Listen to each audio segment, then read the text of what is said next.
Hello again, Struckwap. Welcome back to another evening or day, depending where you're from of streaming. Today I'm gonna continue leveling, just to wrap up the second act on my white mage, and I can then eventually change and play some of the other classes. So yeah, first things first, let's go into the game. Let's load up the white mage that I leveled up a bit yesterday and just finish it. We're at Akrit Plains, so it won't take too long to wrap up the second act, and then we can figure out some weird stuff for that class. Maybe once I get some special items. I mean, I've been super unlucky when it comes to getting legendaries with special abilities. I keep getting armors. I keep getting armors when it comes to legendaries, so the game just doesn't want to give me those items that open up builds that I want to test. So maybe hopefully today we'll get something special. Right now I think I've only unlocked just a few special items, like 6 or 7, maybe less. Let's have a look. Let's have a look at all the unlocked items. So that's 1, 2. Okay, this might count. So let's say 3, 4, 6, 7. 7, yes, 7 items so far. Out of 28 items I've unlocked, 7 are build opening. It's from those 7, 2 are for basic attacks. So hopefully I can find something new today. Hopefully, we'll see how it is.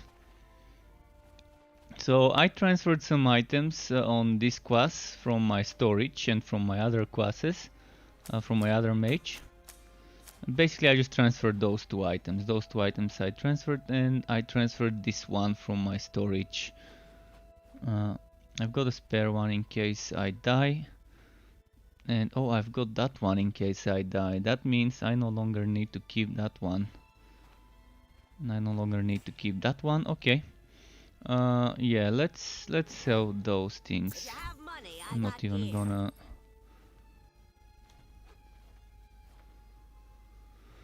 Mother again damage. Alright, I'm gonna get rid of this.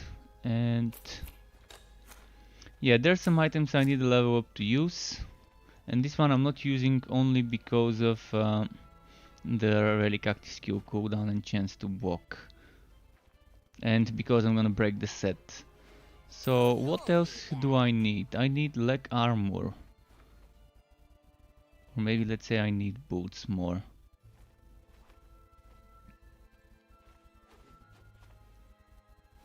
Yeah, I'm gonna say I need boots more, so let's roll 2 times for boots. Well, okay, I needed to... Oh shit, I'm rolling in the wrong zone. I'm not gonna get poison defense in this zone. Never mind, let's just start questing. I'm gonna gamble later. So Akrit Plains, Messiah 6 is auto hosting again on Mixer. Thank you, Messiah. Thank you again for all those auto hosts. The Mixer platform shutting down next month would be interesting thing.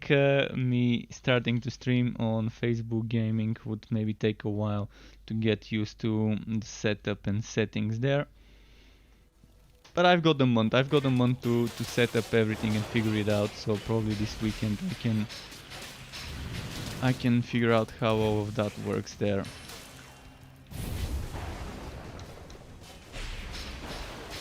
So my quest is the Ancestral Grove, which I reached yesterday, but I didn't finish the quest in there.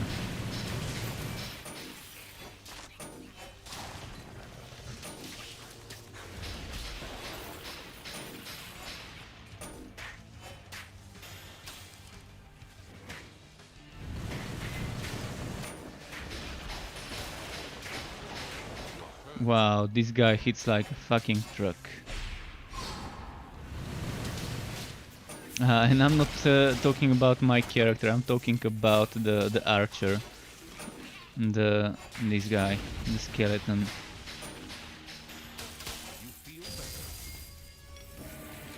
Or it might have been an explosion which I didn't see spawning. Sometimes you don't see the poison balls appearing until they have already exploded.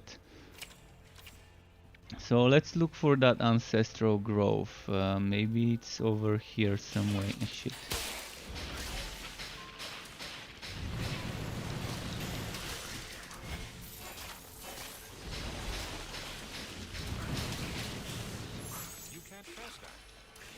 Oh, and I forgot to buy extra potions. Should have done that while I was in the town.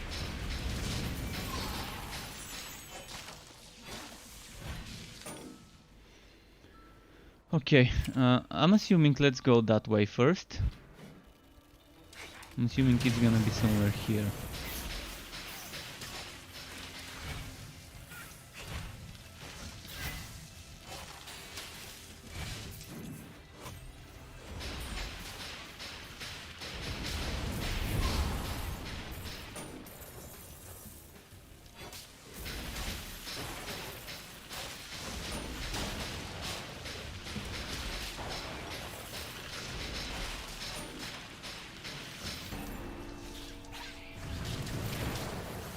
One thing I can't figure out about Radiant Blast is whether the explosions really do damage to nearby enemies of the one that's exploding, or whether it's bugged. I've been trying to get it to do damage to those nearby enemies, but I know, I guess I'm just not seeing it. This one.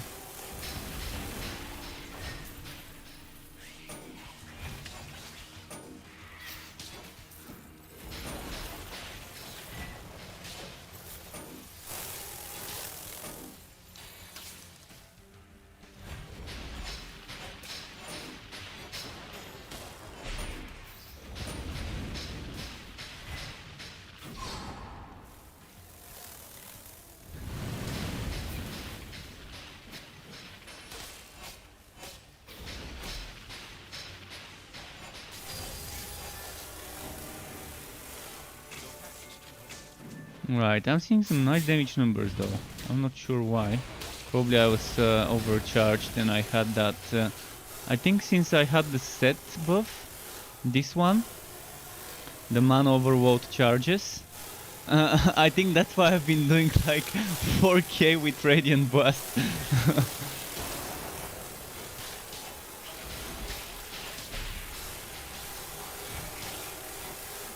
But yeah, these celestial gauntlets, they are just amazing for the damage when you combine them with the full set bonus and stuff. That's why I like having Dark Spears, because Dark Spears, not Dark Spears, Energy Spike, because Energy Spike is super quick to build up my light bar. And on a white skills build, I do need either entropy or energy spike, a skill that builds the white bar quickly, so I can get that buff. Right, pet, go, sell. And oh, I see where I need to go, by the way. So can I teleport from here to there? I guess no.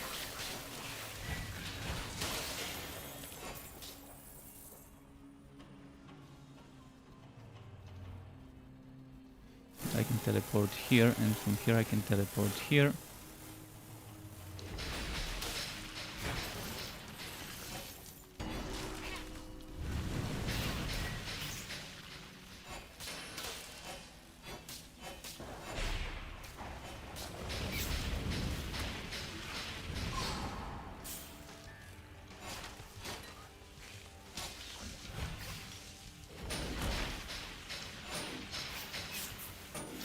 Yeah, now I'm finally seeing for the first time having all 3 pieces of a specific celestial set and having the gauntlets giving me double the bonus. It's the first time I'm seeing this bonus, because on my other mage I never could complete 3 pieces of a set. And the damage is fucking amazing. This early in the game, that much damage. I can only guess how strong my entropy setup would be if I get that that entropy item and have those buffs on me. I mean, if I'm doing 3k right now at this level with level 1 Radiant Blast without the item for Radiant Blast, with just 500 DPS, I'm not even using Consecration. Imagine if I was using that one.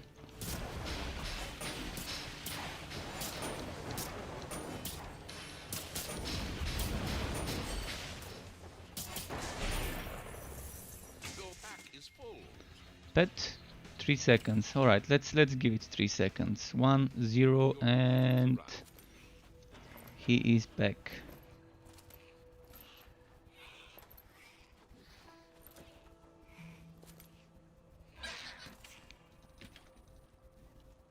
So yeah, what I've noticed is they've changed some stuff when it comes to offhands. Offhands before used to in the alpha give us some damage. Flat damage, and since they changed the way offhands only have mana regen built-in property, it's kind of debatable whether two-handed is better than one-hand offhand. With one-hand offhand, in theory, you can get more stuff, but how difficult would it be to get triple enchanted, triple socketed one hand and triple socketed off hand, and have a lot of flat damage in both of those? That would be pretty difficult. I'm not even sure we can get flat damage anymore in off hands as an enchantment, just as a row. I think it's just as a row like this one. So I'm gonna have to eventually, when they add Act 3 and I start hitting the max, start experimenting, but for now I do love the two-handed a lot. Much more than I did before. Before two-handed was something that most people would be avoiding on a mage setup. But now I think it's the other way around. Ooh, 7,000. Ooh, hoo, hoo. That's the hits I've been looking for. Yeah, Celestial set is a game changer. 3 pieces of the Celestial set for gauntlets. And if that Dark Skills things was actually working, I would be seeing... oh, never mind, it just says now, bonus levels 2.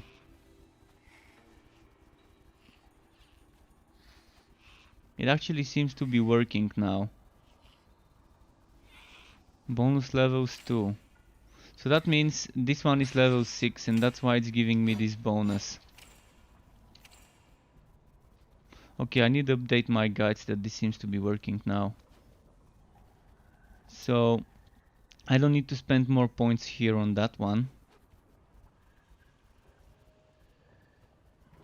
But since this is a cooldown skill, if I put some points here, let's say I put 2 more points here, that would give me the cooldown.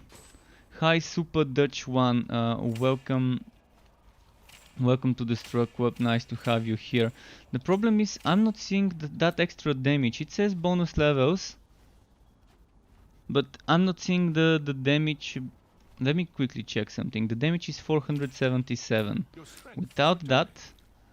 Without that the damage is 440. Okay, so it's counting the damage. It's not showing it the way I would prefer though. I would prefer to see that damage here. Energy spike damage bonus. I would just prefer to see the level here as level 3 instead of level 1 out of 10 and bonus levels 2. I would like just to see bonus levels there, but also to see the level of the skill changing itself. Like here I would like to see level 3 out of 10 and in brackets bonus levels 2.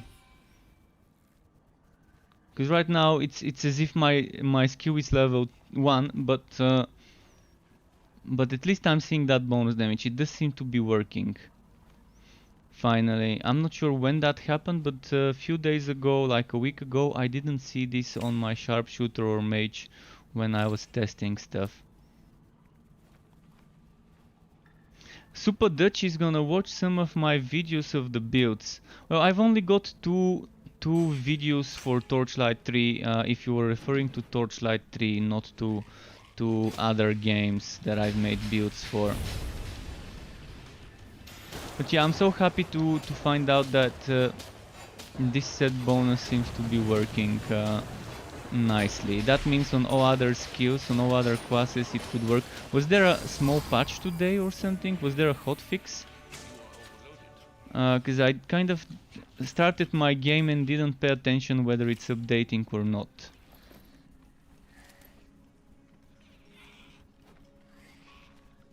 I'm assuming there might have been a hotfix either yesterday or today.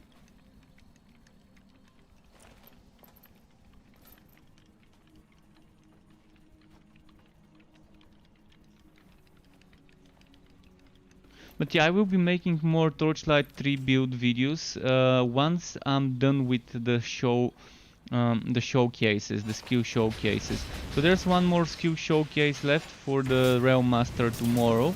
And after that I'm gonna make a Realm Master build, a Forged build, and then another Forged build and another Dusk Mage build. Because I already have those around a decent level, especially after today. This one would be 30 plus, so I can make a wide skills build. The problem is I really need a lot of Respectacles. I need Respectacles, I need Scrolls of Unbinding as well, but the priority I guess should be on the Respectacles. But yeah, Celestial bonus, I'm gonna have to get more items.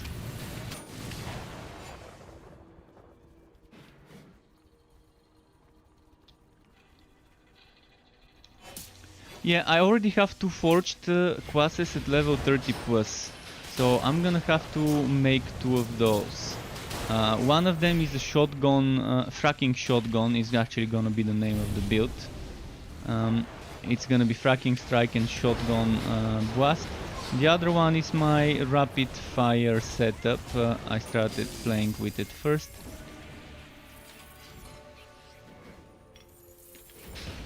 Well, that was a pretty strong thing. I kind of did a ton of damage to this guy. Do not be alarmed. For the first time since this thing exists, I'm finally seeing that extra bonus damage stacking nicely.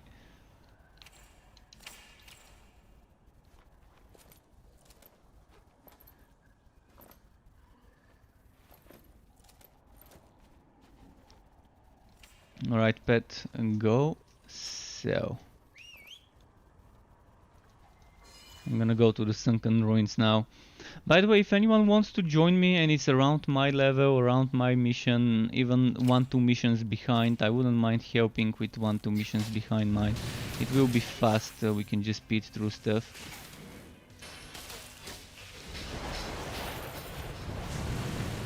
Let's get those buffs up.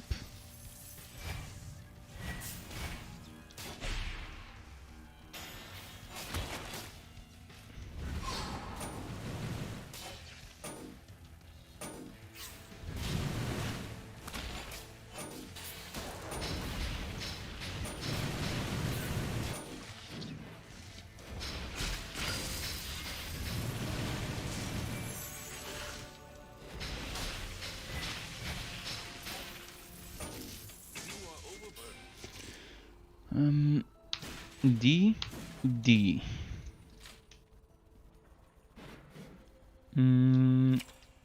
So Sunken Ruins, if I'm not mistaken, is that way. You're close to dying.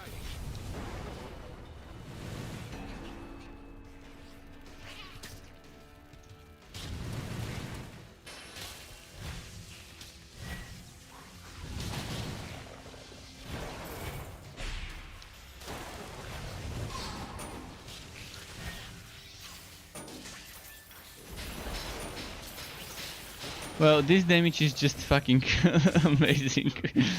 I did not expect this to be this strong. Really, I never even imagined I'm gonna be doing that much damage this early in the game. But sets are strong. This one has been confirmed.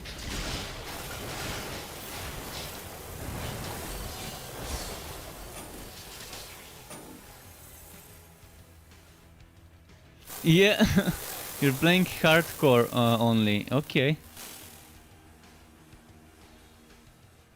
But respectacles you get from bosses and from end of map bosses, act bosses. Eventually, when they add contracts in 2-3 weeks from now, basically they've confirmed already 2-3 weeks from now is when Act 3 and the contracts are returning, and contracts would be giving you a lot of respectacles. So 2-3 weeks from now we would be able to easily reach level 45-46 from the story. And after that, it would be again grinding phase Bs to 60. Much better than currently starting the phase Bs grind at level 35. So yeah, pretty much can't wait for that to happen.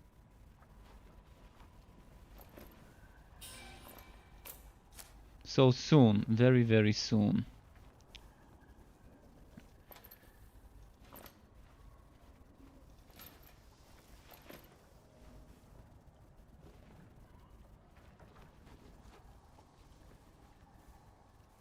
I'm gonna go for this thing.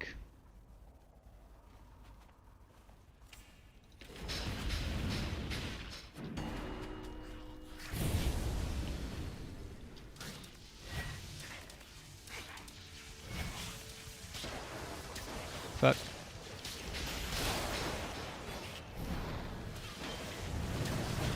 But yeah, if you want this much damage, you really need 3 pieces of the Celestial set. And one of them needs to be the gauntlets. If you get gauntlets and other 2 pieces, you get so much damage, it's unbelievable. 7,000 damage. Is this real?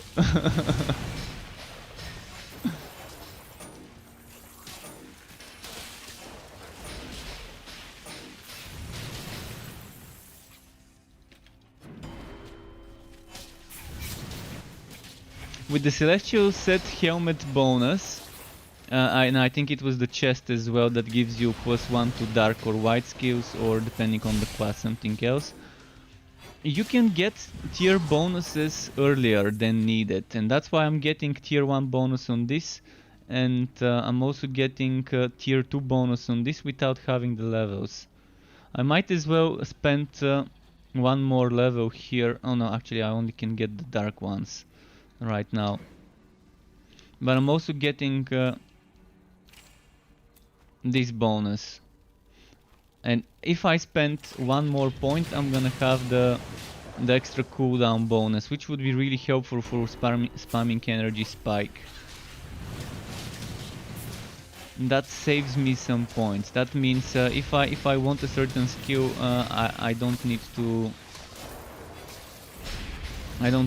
have 10 points. I can only have 8 points if I want tier 3. I mean, some skills might be worth maxing out, but if you have the bonus, you're not gonna get extra bonus damage past level 10. From what I've heard, you can't get past level 10 on a skill even with extra level 2 skills.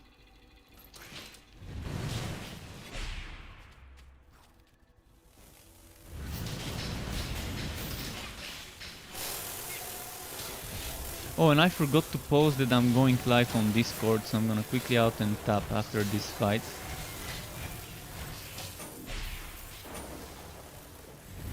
Did I kill everyone? Alright, let's quickly post that I'm live.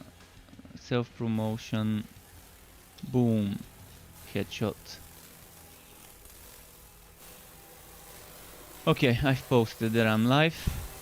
You maxed your energy spear.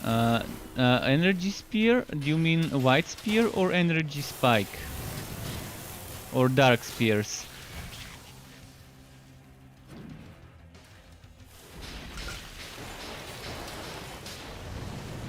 You had dark spear plus... I'm assuming you mean white spear. Dark spear plus white spear. Or do you mean dark spear plus energy spike? And your poke was radiant. I'm using both of them. I'm using this one is white spear, this one is energy spike. So and the skill I'm using doesn't tell me much. Okay, energy spike. All right, that makes sense. Energy spike used to be meta. Energy spike used to have 0 cooldown and used to be meta for a very long time. When entropy first got added, it wasn't that strong, but once they boosted entropy, entropy became equal to, maybe stronger depending on the build, than energy spike. But for a long time energy spike remained the king until entropy got boosted. And now they're both super strong skills, but energy spike now has a cooldown, so it's not as spammy as it used to be, but it has much more damage than before.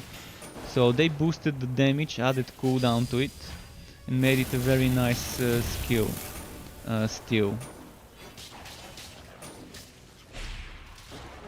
I'm using energy spike only to be getting the white bar up quicker, because it's a very easy way to... Entropy and white spear and energy spike are the best ways, I guess, to build up the bar for that build. I mean, I can always go into unholy bolt, but I don't see a reason why I would want to go on a white skills build for unholy bolt. And since I want the buffs, I think this one is a great way of getting it. It's a cooldown skill, so I'm not gonna be spamming it. And it hits so many things and procs so many things.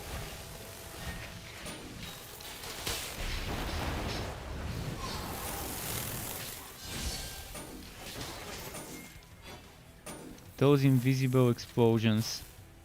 Alright, let's actually start running towards the place I need to be.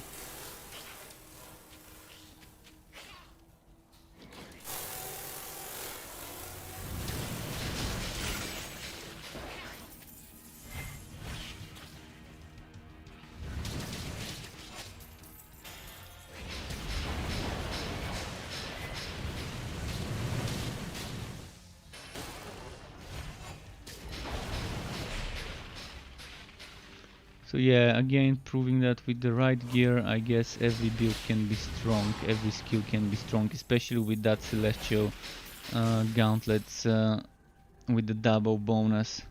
It's just OP. You're getting 200% extra damage from what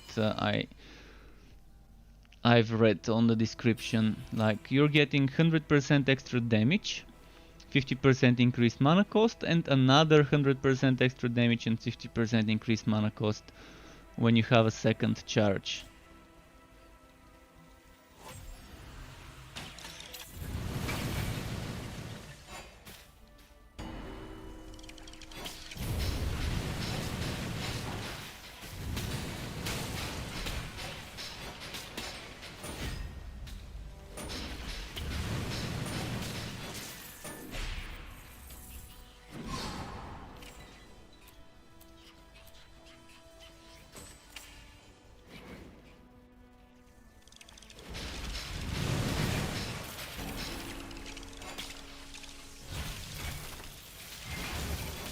I can't wait to get the item that gives me increased damage for Radiant Blast. I just can't wait to get that bloody item, it's gonna be so nice.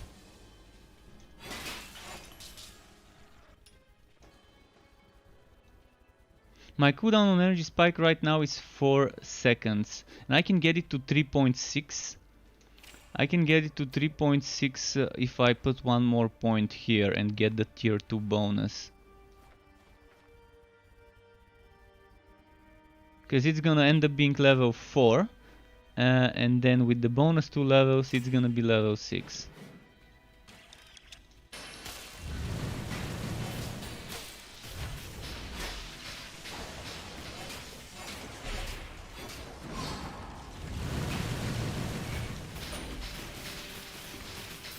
Ah, fuck!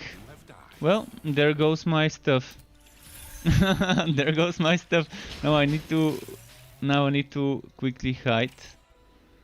Equip a new item. Equip a shield maybe? No, let's equip this thing. Fuck! It's not letting me have a rest. And this is why I don't play hardcore. I just can't be bothered not to die. I die a lot. If there's one thing that's sure when I play, it's that eventually throughout the stream I'm gonna die. It's a given.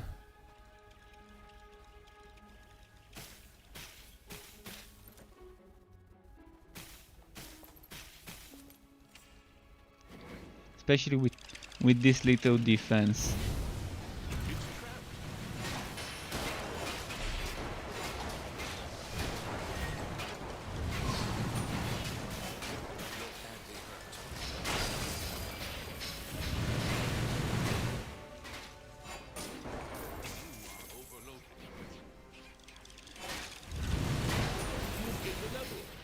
Alright, new level. Any enemies around me? Nope. Okay, let's get that cooldown down. Also, I need one more point. Oh yeah, I'm at level 3 now. Okay, I was looking at the wrong... So yeah, I need to get this to level 4. And then I can get the tier 2 bonus. And shave off 4 seconds cooldown for energy spike.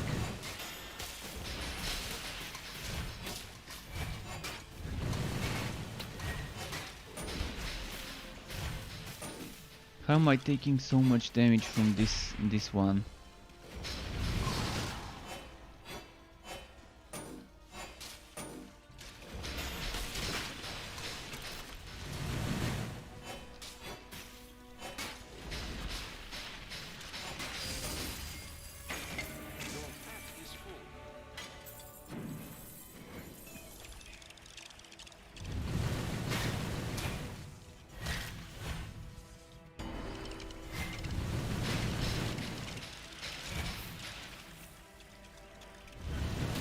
Come on.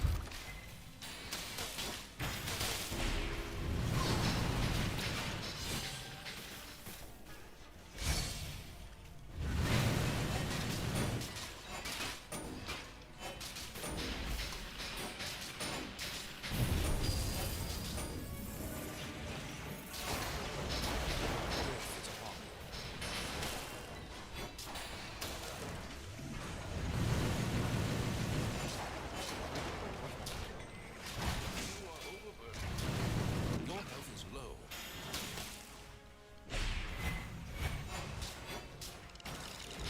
Ah fuck, they keep spawning next to me. You are dying.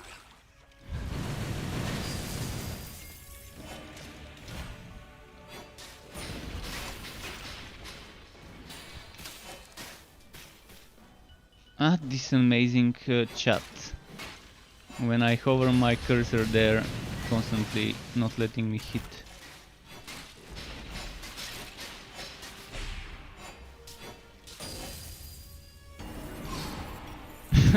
You kill one, then another one spawns. What is it this time? Spiders. Okay.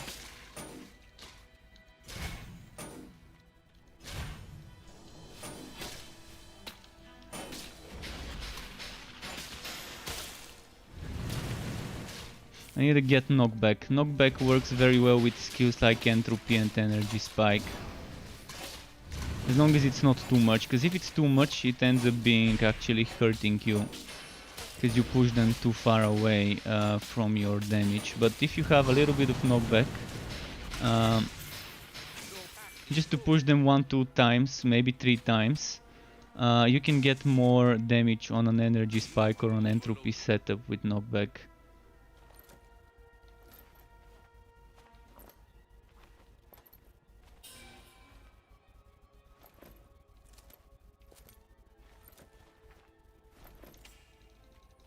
Your pack is too heavy.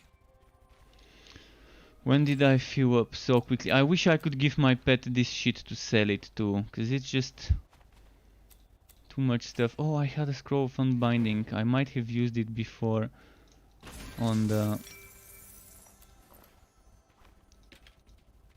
Wifebound two-hander. Although at this level, I guess it's probably not worth it wasting it. Let's save Opaco. An empty pedestal. Oh shit, my mouse needs to be charged. I hope I don't get ambushed. Wow, I pulled the cable.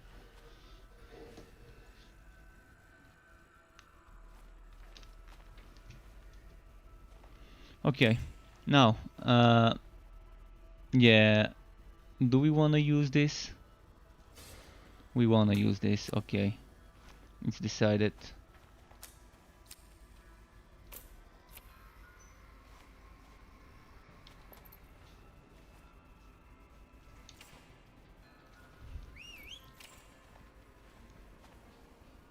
Faster cooldown for Wominess. Unfortunately, that's not gonna do much for me. But I've got the damage to bind and swat or stunt. I could start using Absolver. I was just experimenting a bit with Radiant Blast, and I do like it.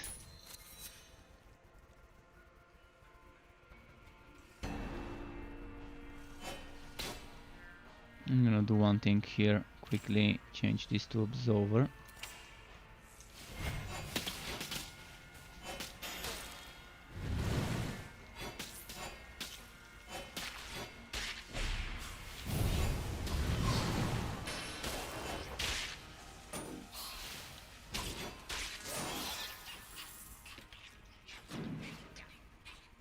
Let's see.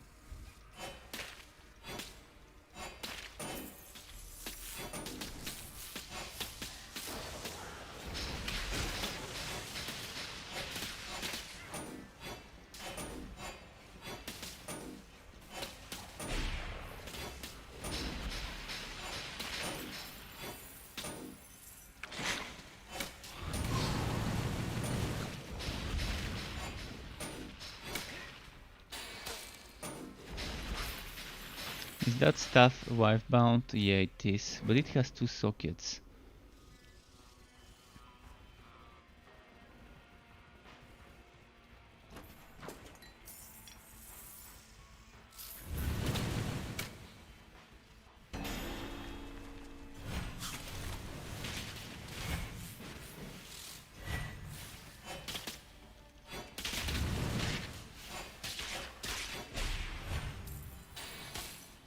Oh, that piercing goodness. My poison defense is terrible though. Can barely survive some of those.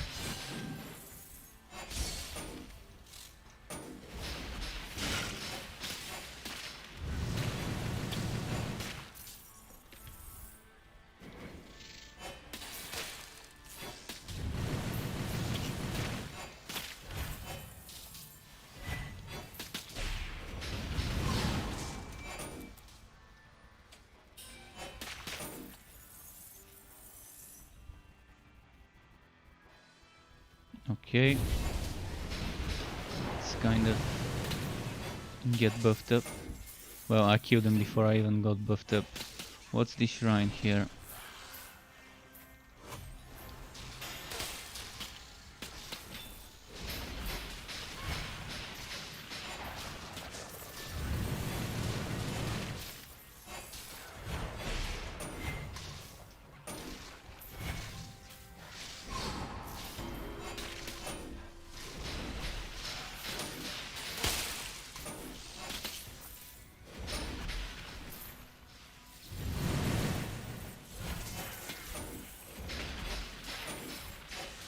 I'm loving this damage, finally seeing something happening that should have been happening long ago. You are overburdened. Just a quick inventory check.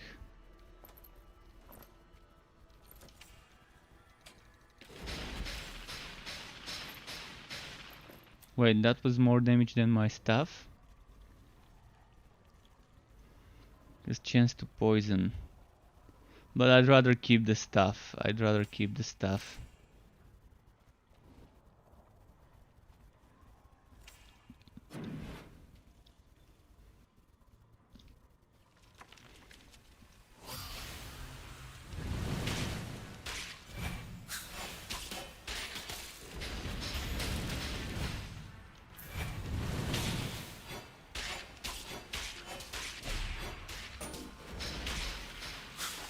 You have gained a level. And another level up. And now we can finally get that cooldown reduced. Level 4, then tier 2 bonus.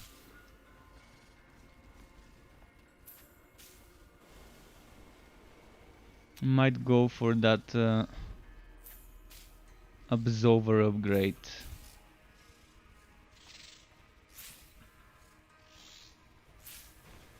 Or maybe the healing. Let's get the healing on Dark Spear next. Oh, actually, for not Dark Spear, on White Spear, but on White Spear, to get the healing, I'm still gonna need level 3 because I don't have that White Skills item.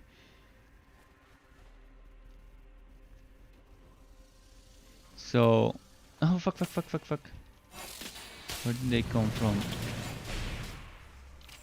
So if I were to go for energy spike upgrade, I can get this if holy charge you fire an extra energy spike, which would work amazing. And then 50% on holy charge duration. Seems like a good bargain. Alternatively, I can get the extra 2 charges of Shadow Step.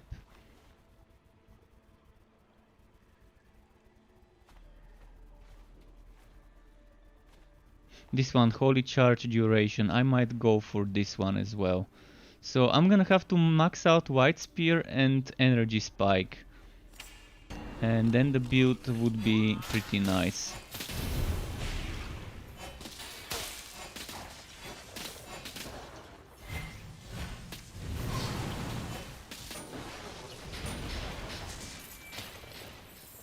You can't carry anymore. I'm not gonna get debated into that dungeon though.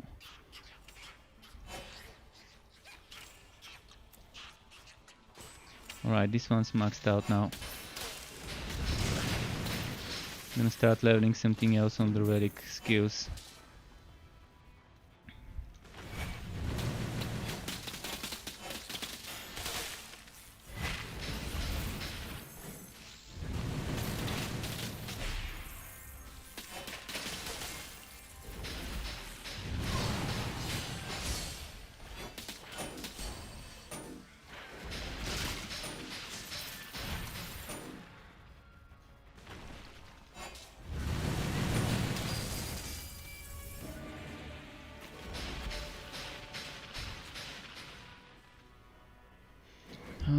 Please give me something nice. Well, not today, I guess. At least, actually no, that's actually something very nice. Scroll of Unbinding. Couldn't ask for anything else. So, this one I don't need, although energy cost for Absolver pretty juicy bonus.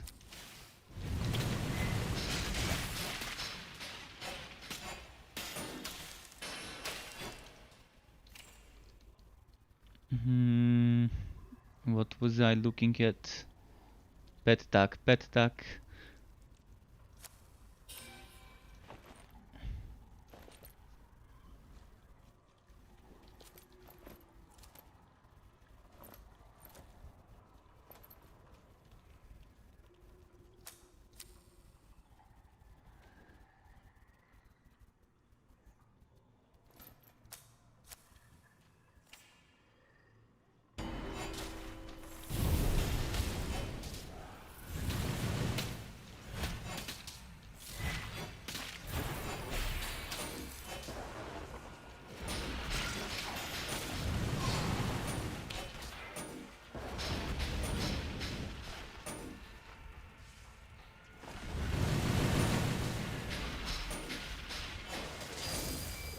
Alright.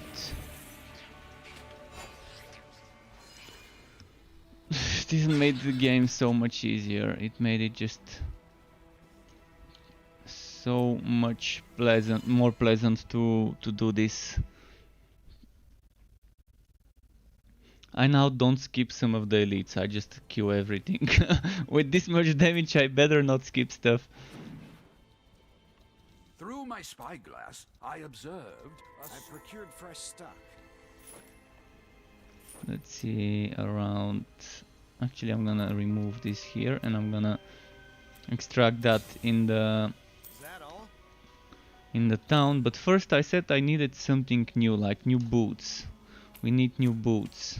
Take a chance. Spend some. Where's the boots? 1, 2, 3... Okay, it's gonna take some time to get new boots,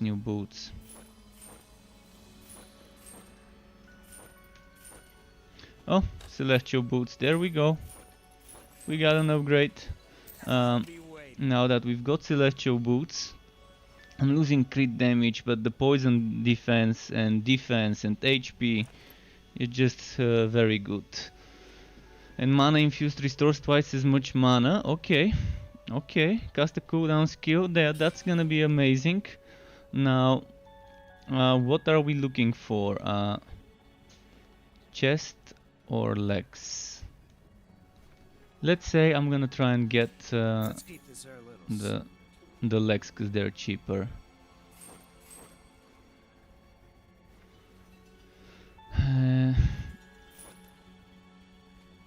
No. Poison defense, and SWAT, but no damage. I'm probably gonna keep this one.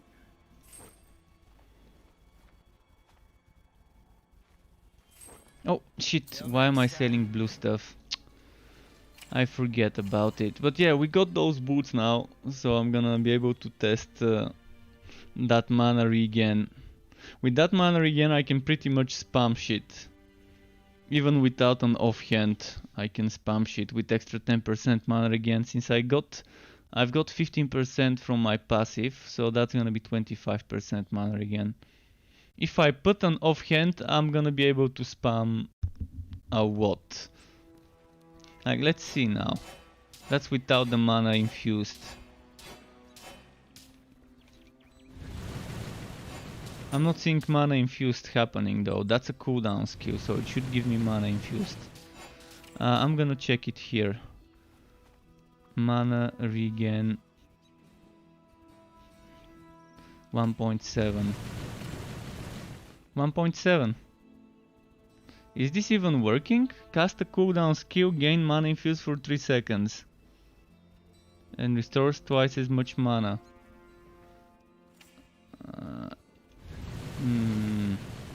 Has anyone confirmed whether this works? Because I definitely haven't yet.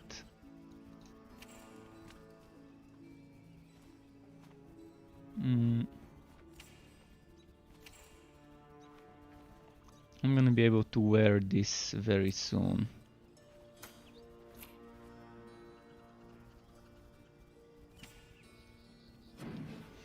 I'm gonna test it in combat.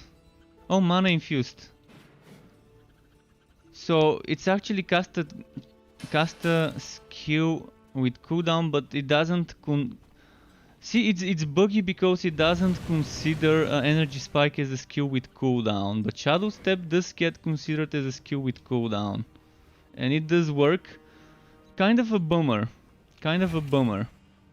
Let's test it with this. This is considered a skill with cooldown. So when they changed energy spike to a non-cooldown skill, they forgot to tag it in such a way for the boots to work on it. Unfortunate, but not much I can do, I guess. Let's see, does this trigger? This triggers it as well, so the only thing that doesn't trigger it is energy spike. They must have forgotten to fix it when they changed it from a non-cooldown skill to a cooldown skill. Probably forgot to add a property or something.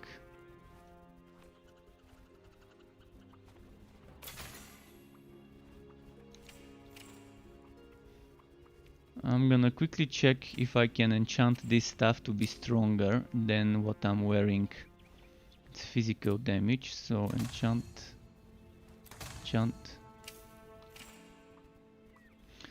Still not stronger than this.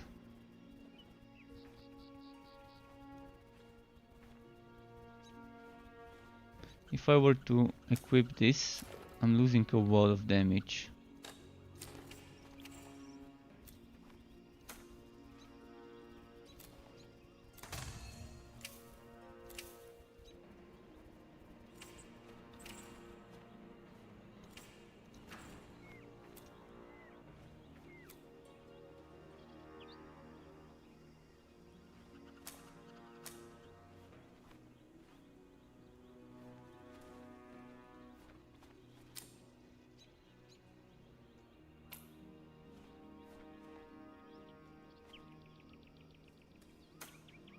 Just putting some stuff I'm not gonna wear over there.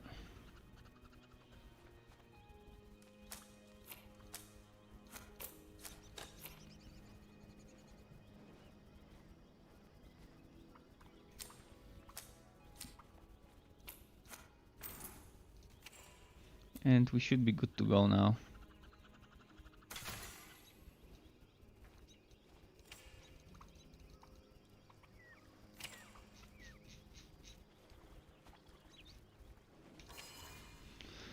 So, protected trail. Here we come.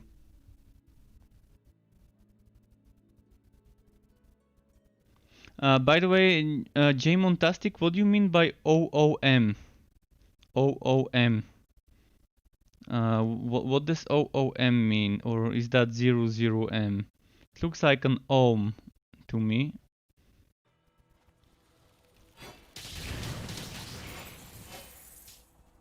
Also, I'm not sure what do you mean by mana relic as well?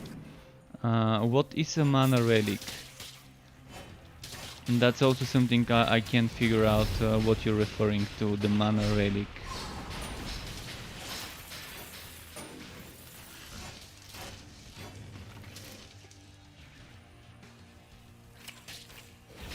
And welcome back, Jamon Tastic. Nice to see you again on my channel.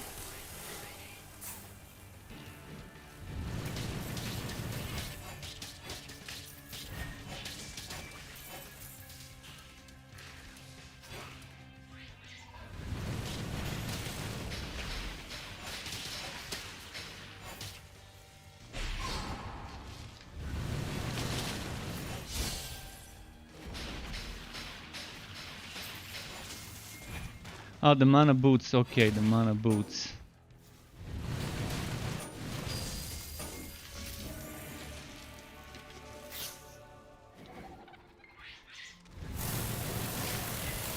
And out of mana you can fix by using a focus. Basically, you need a focus item that has something like this, but legendary. So it would have mana regen per second like 11%, then another 7 or 8, and then 2 or 3 sockets. And if it has 3 sockets, you can try and add 2 times mana regen per second more. Believe me, if you have a focus with 4 times mana regen per second, you're not gonna run out of mana. You're just not gonna have that problem. Especially if you have that passive, the passive from Shadow Step tier 2. See, back when I was experimenting with stuff and I didn't run out of mana, it was without Shadow Step even existing in the game. So we didn't even have that extra mana regen passive. In fact, the tier system was not working in the same way it does now. It was working that for every skill you had a bonus for the skill and then a bonus for something else. You didn't have 3 different bonuses for something else like we do right now, based on how far you've leveled it up. And that bonus for something else used to level up as you level up the skill. But the tier bonuses right now don't get stronger if you level up. Focus build is not mandatory, depends whether you're using more cooldown charge skills or whether you're using more spammy skills. See, if I switch from Radiant Blast to something else, then I'm gonna have this costing mana, but the problem is, see, those are 2 charge skills, those don't cost mana, this doesn't cost mana, so right now I've got 3 mana cost skills. If I maybe switch to another one that doesn't cost as much, which one would it be? This one costs 3 mana, but 3 mana cost might be considered not that much if it lasts for like 12 seconds, which is 8 plus 4.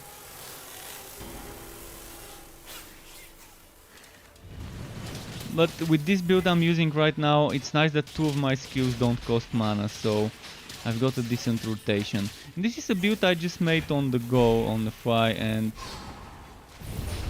I'm still running out of mana, but I don't have a good focus item. Right now I'm actually using, as you can see, a staff. So it would have been nice if you could add mana regeneration on things other than focus items.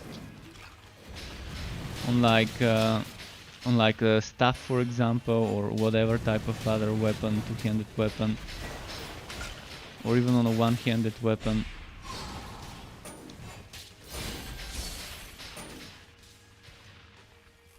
Where is it? There we go.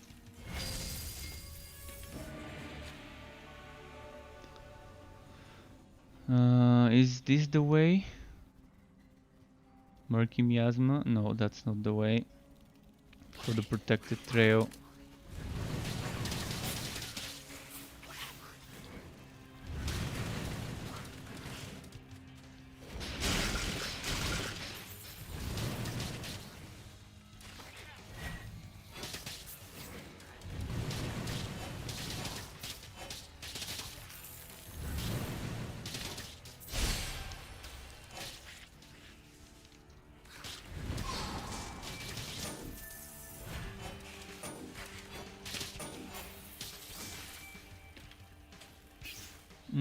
Alright, here we are.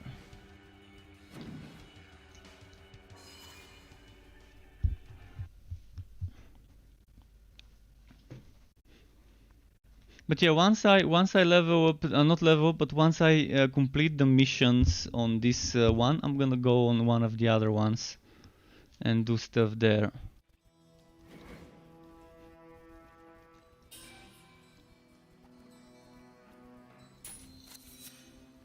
So not much left before we're done with the story on this toon, and then it's another one. I'm probably gonna switch to the Realm Master, and then to the Forged, and then to the Sharpshooter.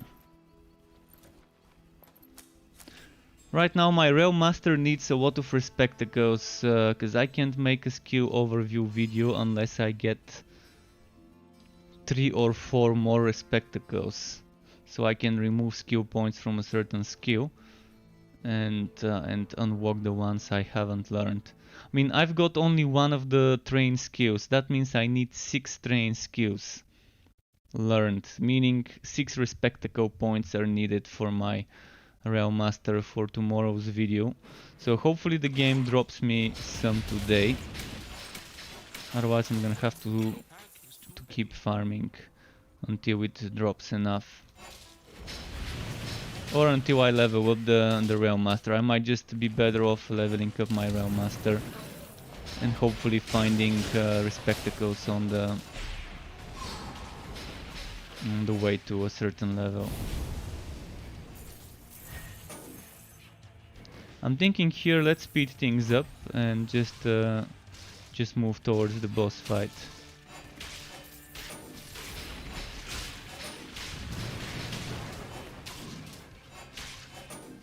I'm taking so much damage though. I'm super squishy right now.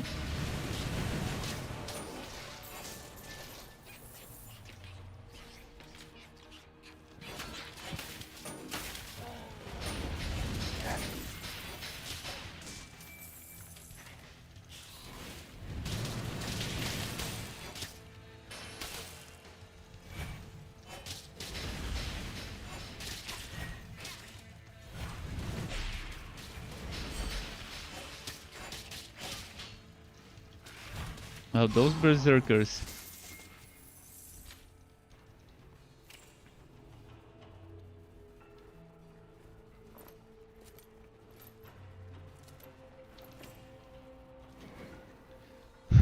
Okay, let's move this way here. No, not this way.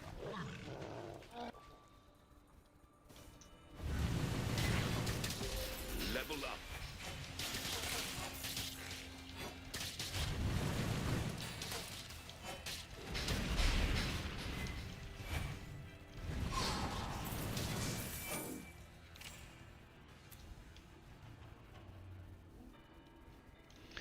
Which do I want? I'm gonna probably go for Unholy Charged Duration. Unholy charge duration would be great for me. Actually, no. Let's.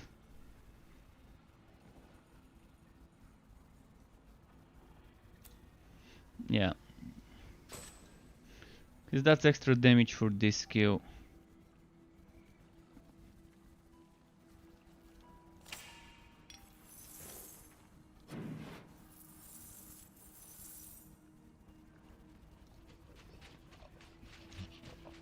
It would have been nice if I had Shadow Step maxed out, but that's so many points that I'm not sure it's worth investing this early on this many points into Shadow Step just for extra 2 charges for mobility and escape. It will definitely save my ass many times.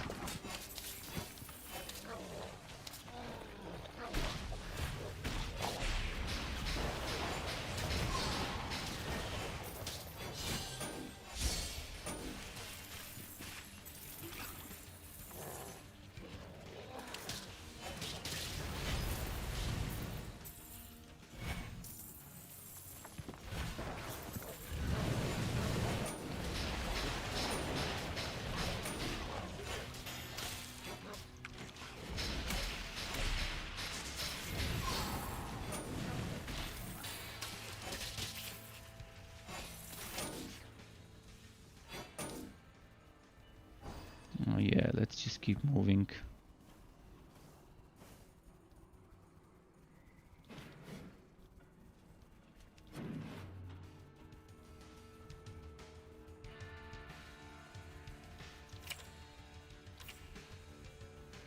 Hopefully that's the way.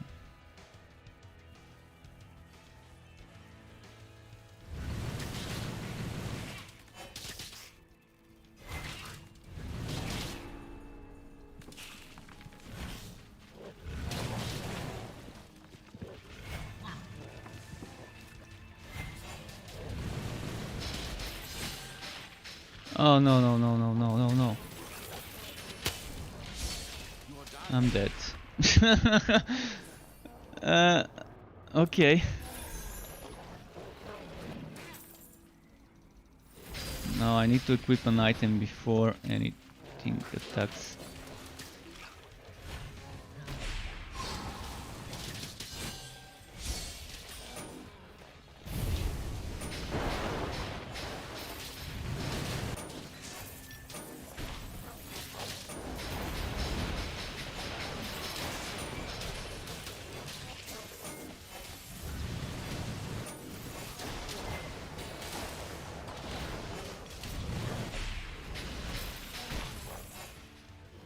Alright, where's squats?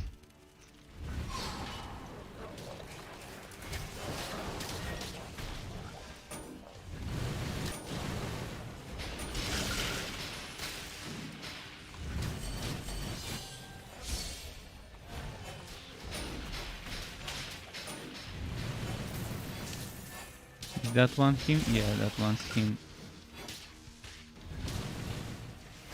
A trap.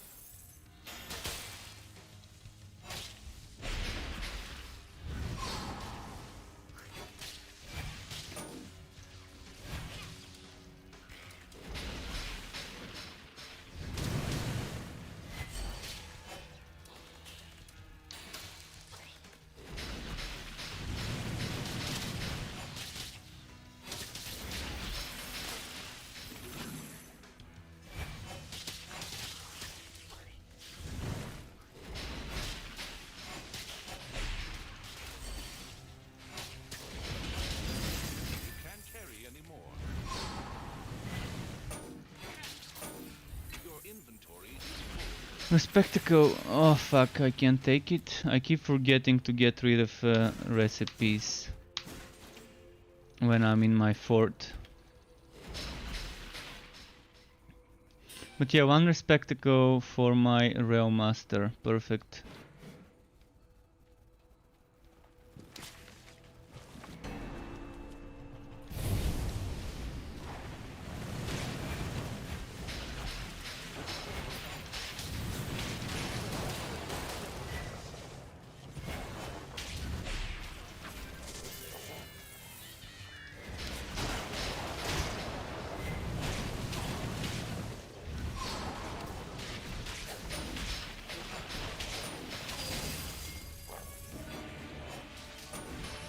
Come on. And evening, Nicholas Lynchstein. Nice to see you again. Sorry for the red reply. It was kind of hectic, as you can see. So many enemies around me. Can't have a breather for a moment. Gotta kill them all.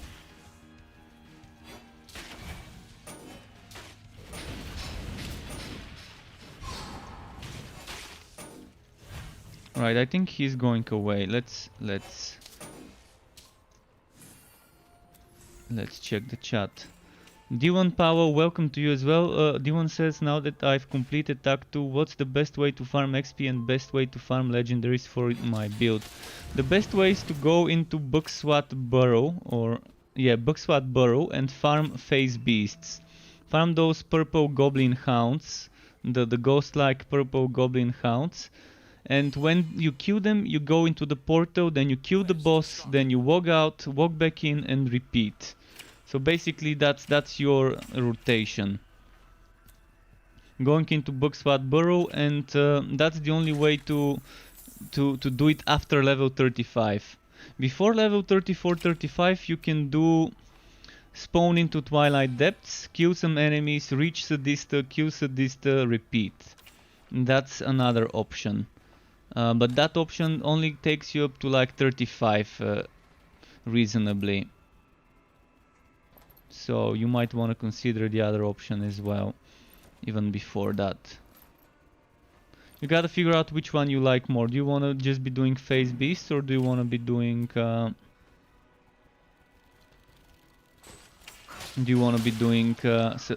Dista runs? I really need defense.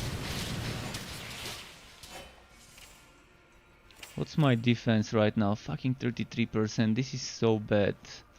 So bad on the defense.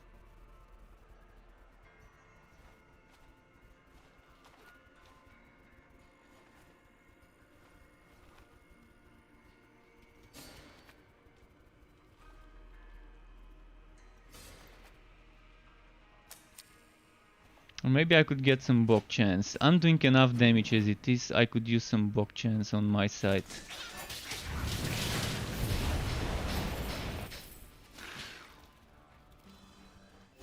You have gained a level.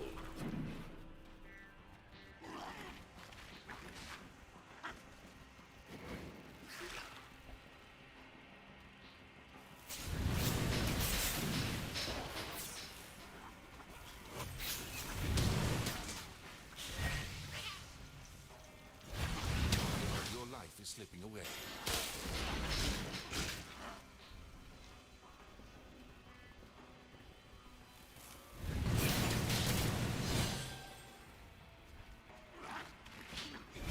Fuck. How did he hit me? It didn't look like the enemy was actually hitting me. He dodged, not dodged, he charged right next to me. Not on me, next to me. On my screen. Refreshed. Is there anything wife bound that I can lose? I guess not.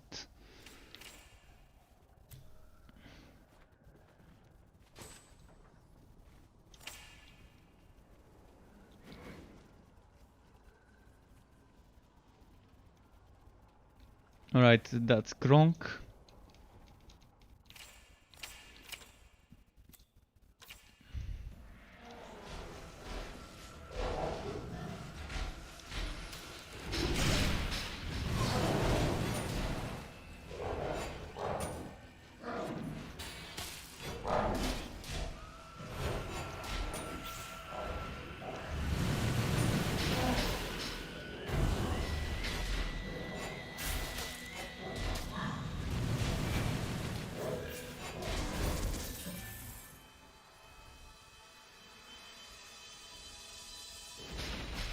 Quest finished.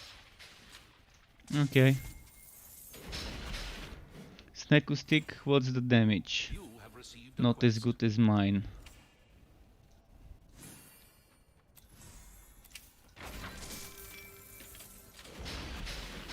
But yeah, those gauntlets are fucking strong.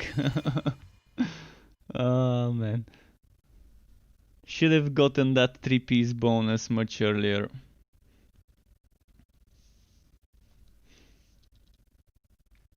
Even without the 3-piece bonus, that's still a lot of damage, 100% extra.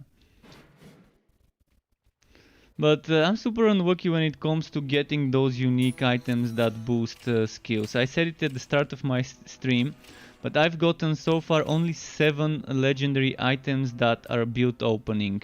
Build opening, by build opening I mean things like King Snaggletooth, like Arc of White, Brilliant Herald, all those things that Ebon Grasp, Molten Reach, Power Conduit, Soul Flask, Strategy Extractor, all those are build opening items, and I'm not getting much. Throughout my 8 heroes, or is it 7 heroes? My 7 heroes, I've only gotten King Snaggletooth, Egg of Wonder. Maybe you can consider Maestro Sword as a build opening, but it's a basic attack. And Sneku Stick also basic attack build opening item. And then on the most I've got is 2 on the Forged. And that's it. And Blasting Charge on the Realm Master, Blasting Breaker. Could use some more of that.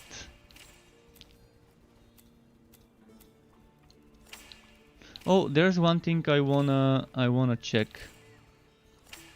In here, if I were to replace this with something celestial, let's say something celestial like this thing. It does give me the set bonus because I already have 3 set pieces equipped here. I've already have 3, actually have 4 pieces, but anyways, that means I get 2 more levels to my white skills, or do I? Bonus levels 1, so it's not giving me the second level.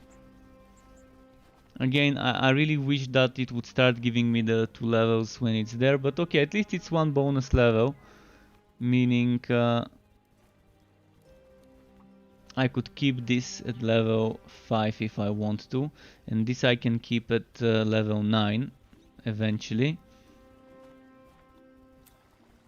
I'm gonna keep it like that, maybe it's better.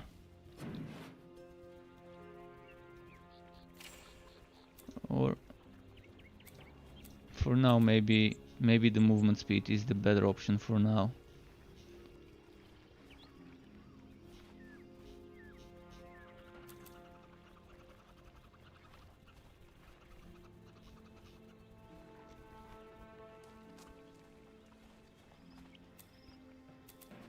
I'm actually gonna do this.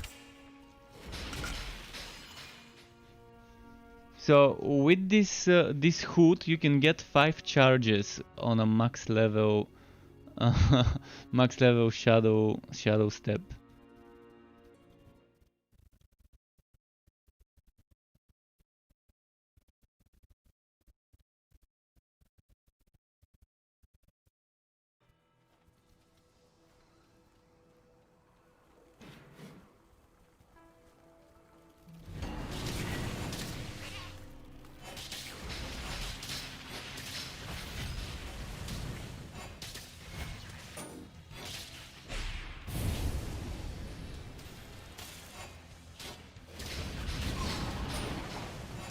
Come on.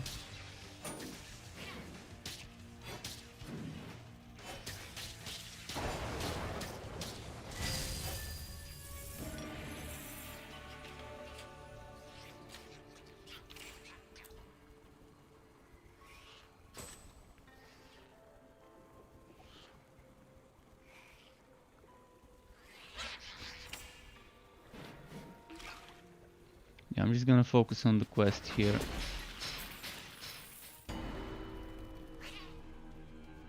So let's just keep moving.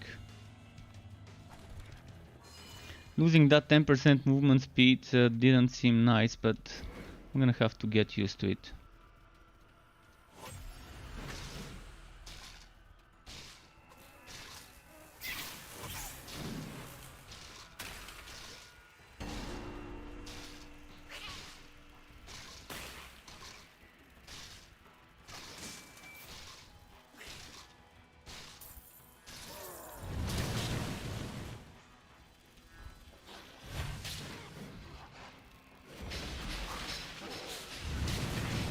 Fucking Hivit soldiers, so many of them.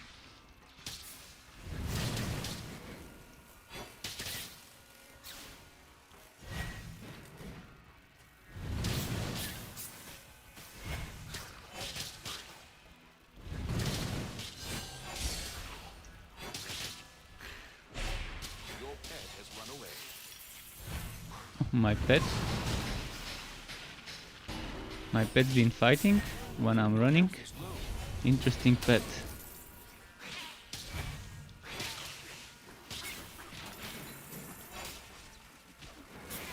Oh. Fuck. Well, nothing important has been lost, so it doesn't matter much.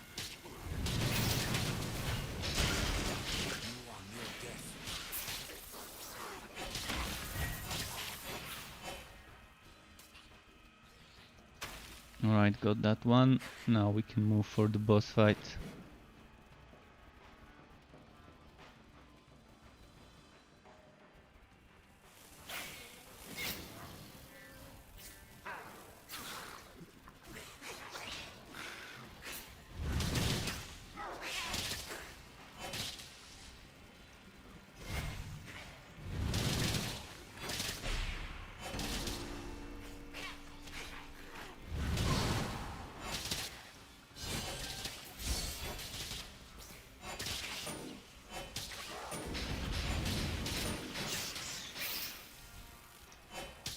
You've gained a level. Right, let's keep moving.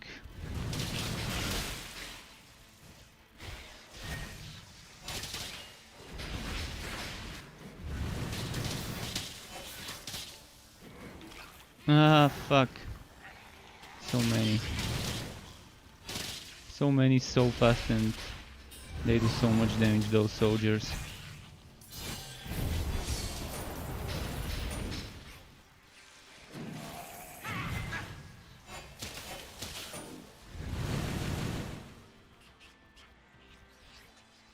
Oh, don't tell me he glitched up.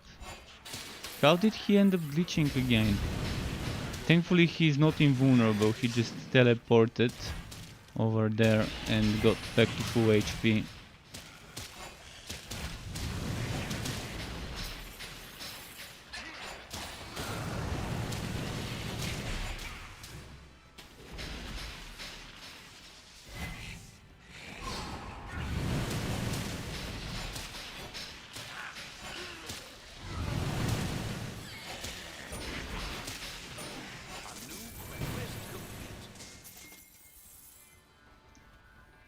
Yeah, we're seeing some nice damage numbers finally.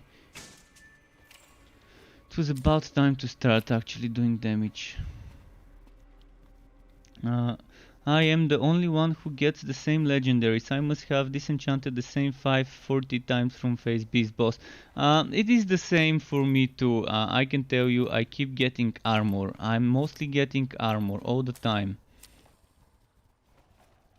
The things I keep getting are also the quest rewards, because I've been leveling new heroes, so the fire starter and the poison neckband. I keep getting the Sneku stick, I keep getting, but those are like pet rewards. But most of my, let's say 90 or maybe 85% of my legendaries have been armor. Or quest rewards. So either armor or quest rewards. So I've got like 28 in my legendarium. And you can see how the majority of those are the things I mentioned mostly. Right, pet, you gotta go sell. The drop rates are kind of tilted towards certain items, I guess. It's always been like that in the game. But before it was tilted towards different items, now it's tilted towards armors, I guess. Before there have always been certain items that drop more than others. Like before the first big wipe of the alpha, when they changed the name, I had farmed almost every single legendary I can think of. I think I was missing just 2 or 3 legendaries or so. But there weren't that many legendaries back then. And yet I can tell you that from those I was getting mostly 3, 4, 5 different items all the time.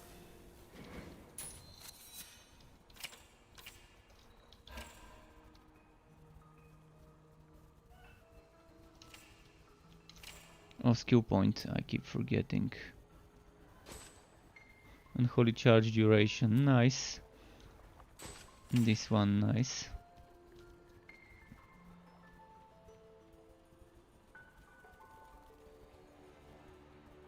So this is gonna be one-shotting me if I don't bulk up my defenses.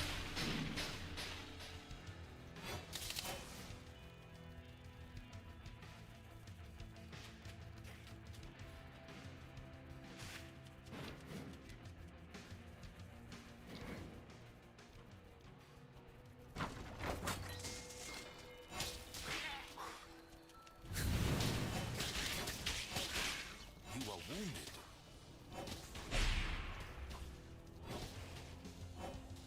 A trap.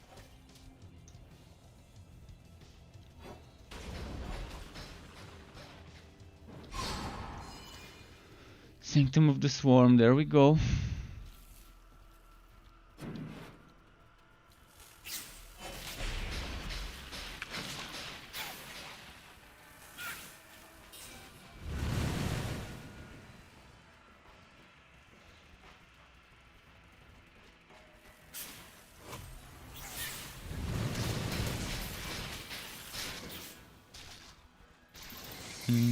Yeah, I'm gonna keep moving.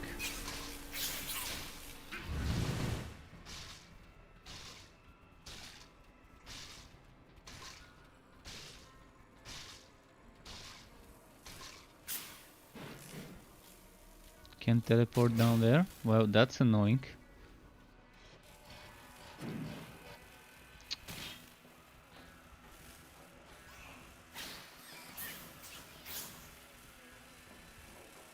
Anything worth coming down here for?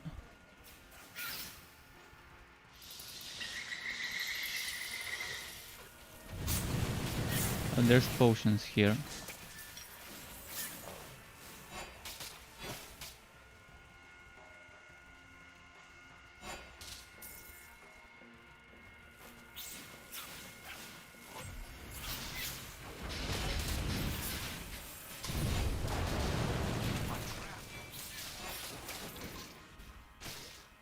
Oh, wrong way, I guess.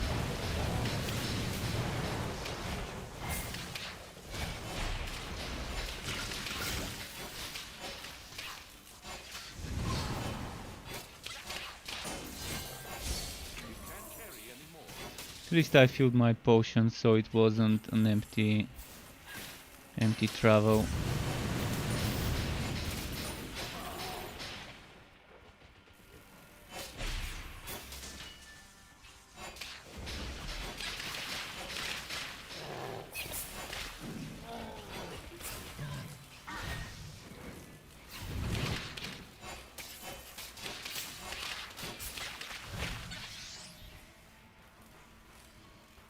Yeah, not this way, this way.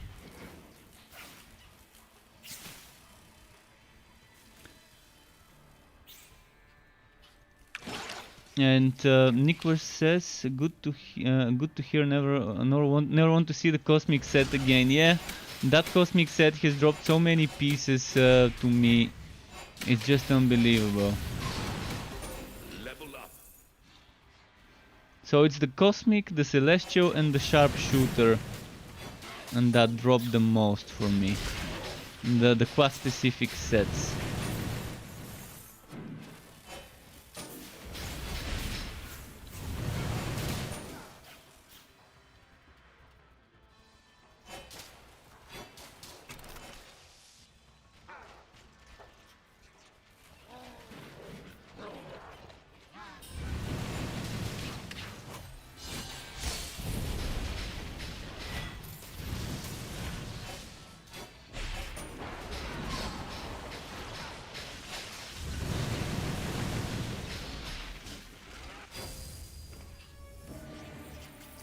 Don't tell me he despawned. He despawned?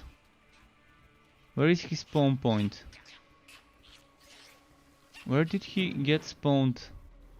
Oh, he spawned here, okay. Those despawning enemy bugs are so annoying. I mean, I started killing him exactly where I found him. Then somehow he ends up out of reach and leashes back. And it was barely me kiting him. I mean, I was staying mostly closer to his spawn anyways.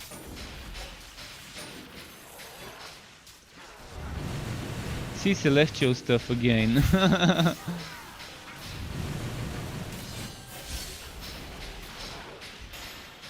And again he fucking despawned. I was right next to his spawn place. Really? Really? Gotta kill him a third time. Because of all the despawns.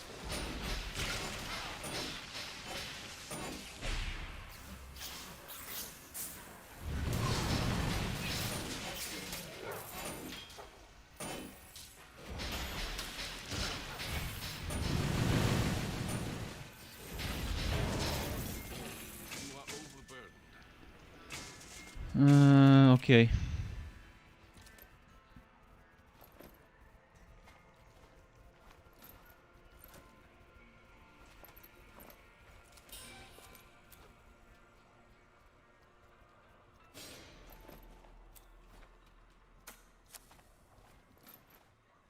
So, is this worth keeping? I mean, a lot of defense, losing damage, getting cooldown for my relic skill.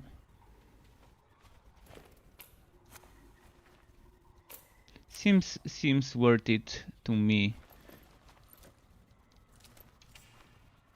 Better than what I had. I'm losing the DPS though. You can see I'm losing some DPS here. But again, I do decent damage. I'm okay with the damage I do right now.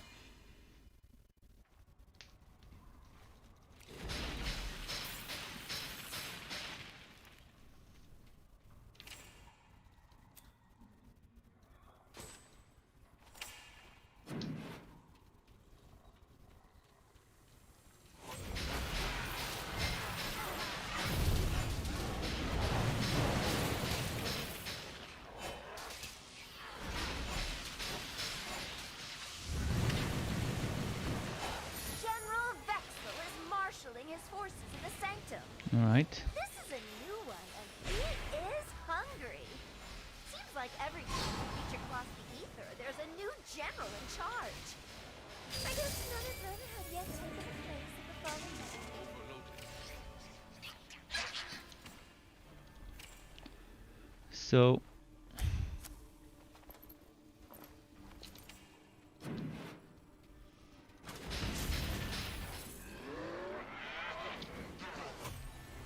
I'm just gonna go for Sadista now, I guess.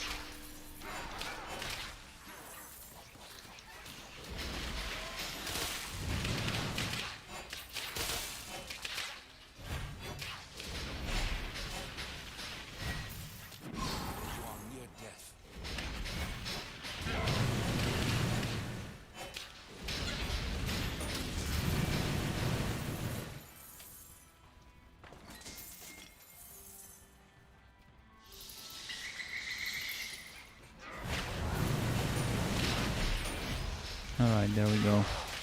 You have gained a level.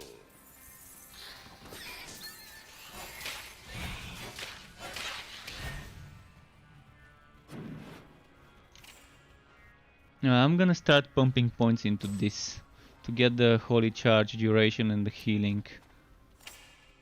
Maybe even that 1 point I spent into energy spike I could have spent here first.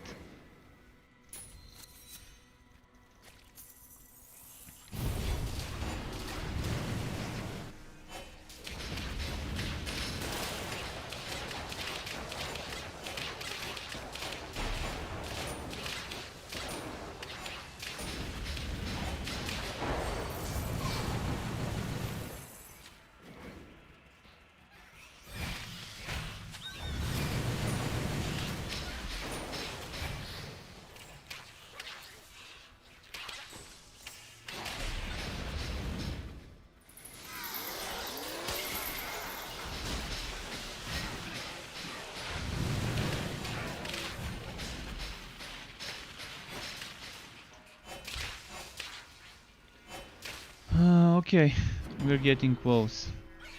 I can already see where the quest is. So let's group up those here. You're close to dying.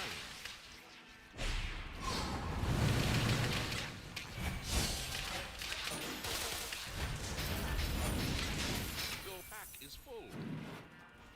Did the other ones not follow me?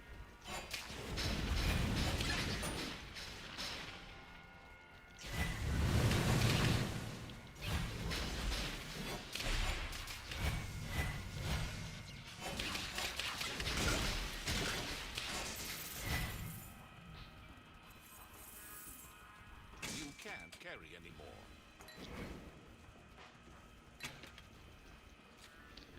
Right, we're getting there.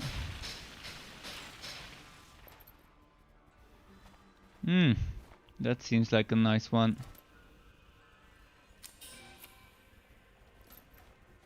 Might actually keep this with the crit damage and HP.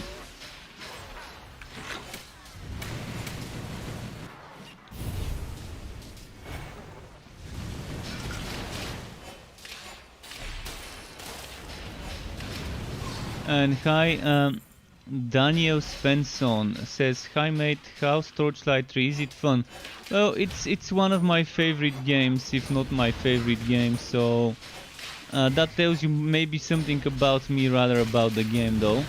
But it definitely can be fun. There's enough items to customize your build, and the way it's balanced, some builds are stronger than others, but even the weak builds with the right items can be strong enough to complete the hardest content the game can offer.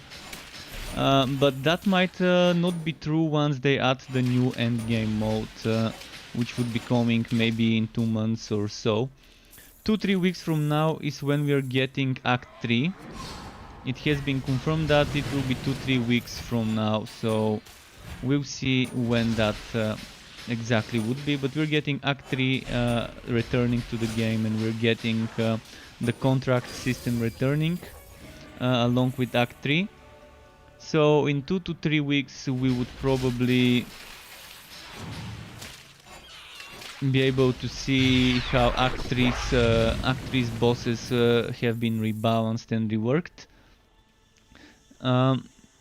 And eventually, maybe 2 months from now, or 3 months, or month and a half from now, we would get the end game content, the Fazir Shah's dungeon, which would be kind of like, I guess, their new upgraded version of the old Mapworks. And the old Mapworks was kind of like a rifting system, just to give you an idea of what Mapworks was.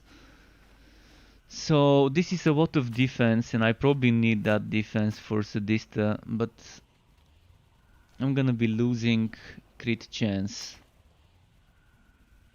And I'm gonna be losing HP, so which one would be better is kind of arguable right now.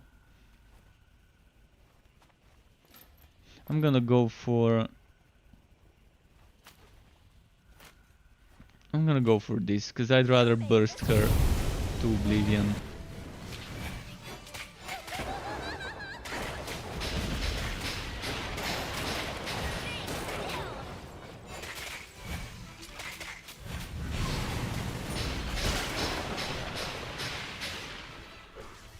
Let's see, come on.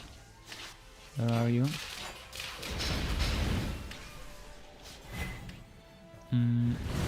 Here.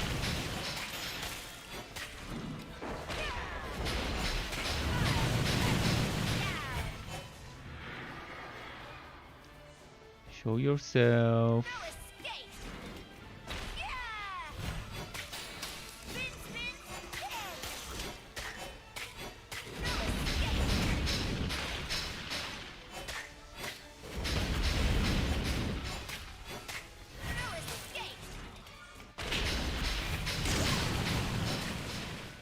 Wow, this specific 25% took a while to get down, because it took me a while, I guess, to get the buffs, the damage buffs, and now I'm losing the other damage buff, I guess, too.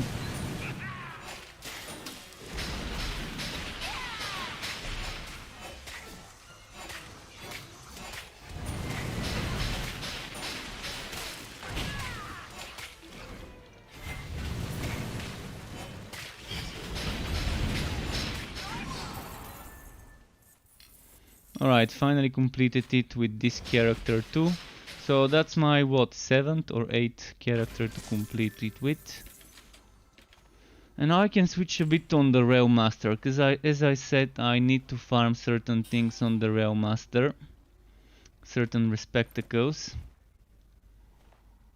For tomorrow's video, for tomorrow's...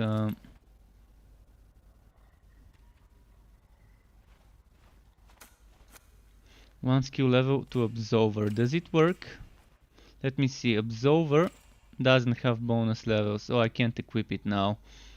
Donald Hodges, thank you Donald Hodges for the sub on YouTube. I just got the notification. I assume the sound earlier was that, but sometimes my notifications are slow, so thank you for the YouTube sub and welcome to my channel.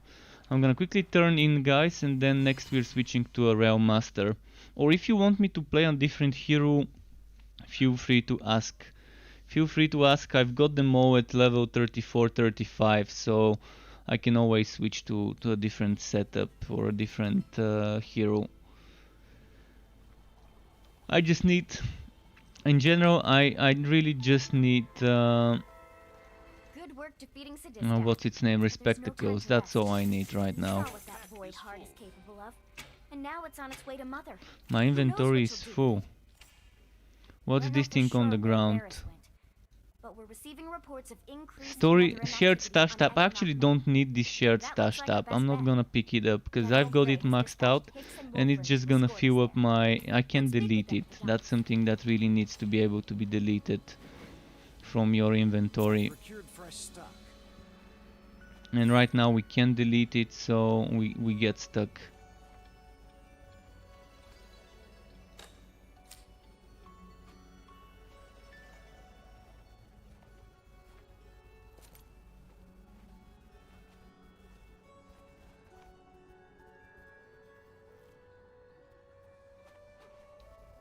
I'll be waiting. Take a chance. Spend some coin. Is that all? Okay, time for Realm Master. Oh no, I need to talk to that NPC. Dear hero, delighted to see you again. Dear hero, delighted to see you again. What? Our next stop, dear hero, delighted to see you again. Our next stop is Econoc Mountain. I've always dreamed of studying the dwarven ruins. Oh, within. fuck this. We're I'm ready just to gonna depart switch at a moment's characters. I don't notice. wanna get items that I can delete in my inventory. So, yeah, hopefully they would fix this so we can destroy shared stash tab consumables. Or they increase the maximum limit of stash tabs. Either would be fine.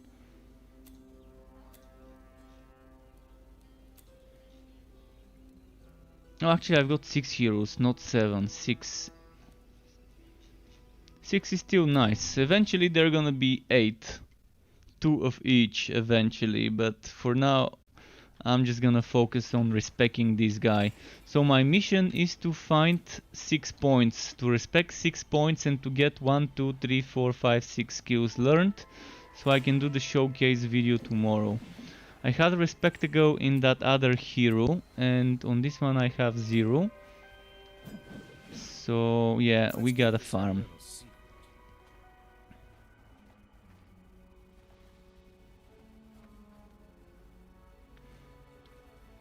Huh. I'm gonna put those rifles in the fort. I'm gonna put those in my fort. And if anyone wants to join me to farm some phase beasts, feel free to. I'm just gonna hopefully get some okay drops from those.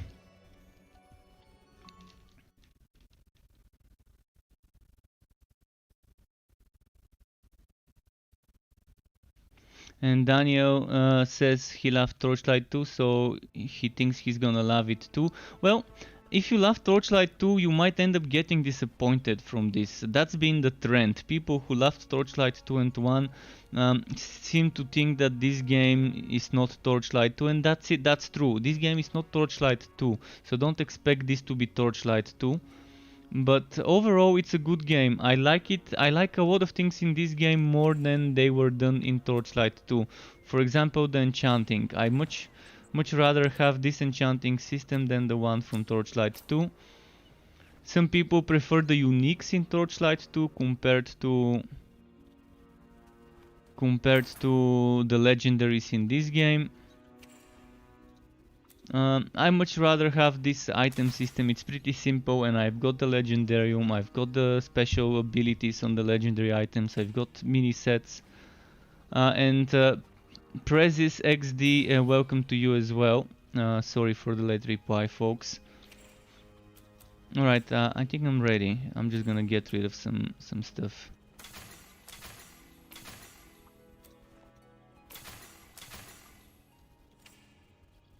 And can we enchant something while we're at it?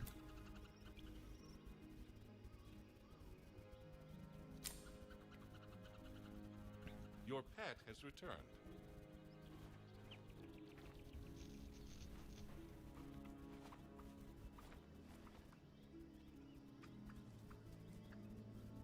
There is no chance to swallow.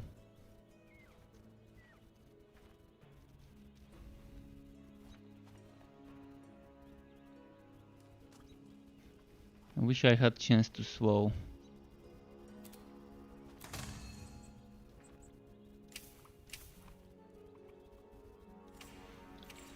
Alright, so I'm using the damage setup, I guess.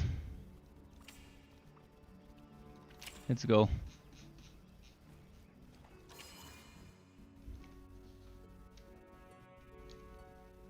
This is gonna take a while.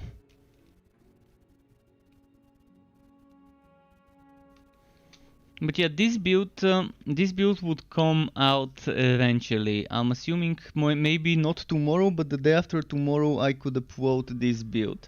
The problem would be I would need some more respectacles. So for tomorrow I need to find 6 respectacles for the video that I'm doing tomorrow, the Realm Master skills overview. And then I'm gonna need those respectacles to get rid of the points in the skills I don't need. That means another 6 points, so overall I need 12 respectacles. That's gonna be a lot of farming. Thankfully I don't need to farm them on the same character. Unless they end up becoming wife bound, but even if they do become wife bound, I can still put them into the storage before I die. Why do I keep getting strong tusk? The last 5 times I've been doing those maps has been strong tusk.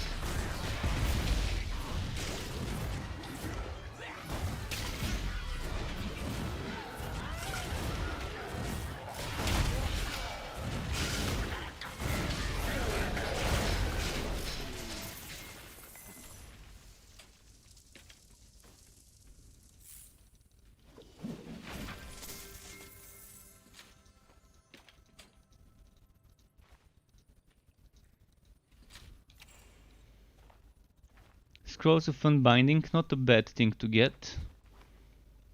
And a good one-handed pistol. 500 damage one-handed.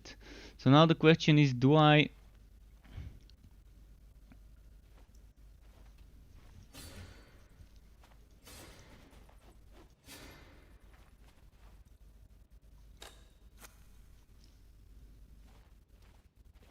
This is one-handed, and it's giving me such decent damage for a one-handed. I'm just wondering what to get for my other heroes. I'm probably gonna get this two-hander for my other heroes. It has 2 bonuses that are for Realm Master, not really great. 2 bonuses for Realm Master. This one has 1 bonus for Realm Master. But just in case, might wanna use this. Actually, I'm gonna save it, fuck it. So this is the boring grind. The post-story grind that someone was asking earlier what to do after finishing the story. That's kind of it.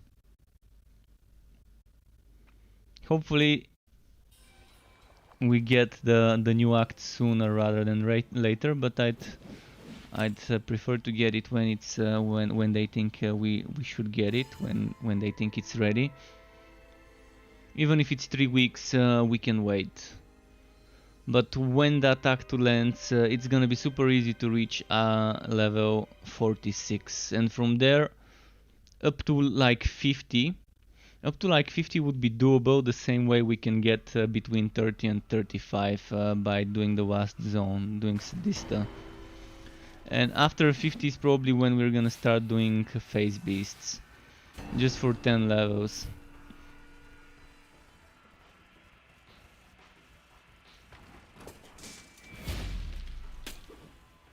Token of Invigoration, that's not bad. That's the one that makes the pet resurrect 90% faster, if I am not mistaken. Yeah, oh no, that's the chance to refresh active skills of the pet. That's pretty fun. I might equip it.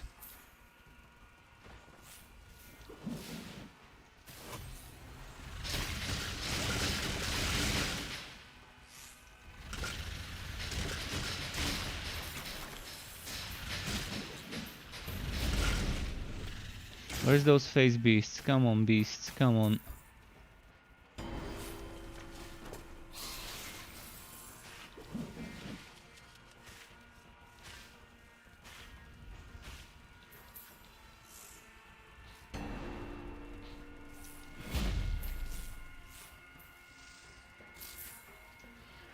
Come on. It has to spawn somewhere. There we go, it spawned here.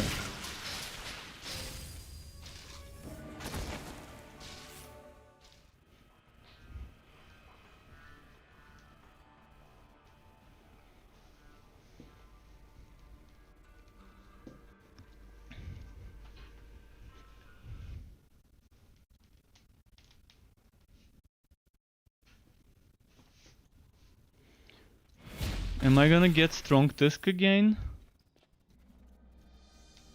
Wide Vote, actually. Nice, finally not a Strong Tusk fight.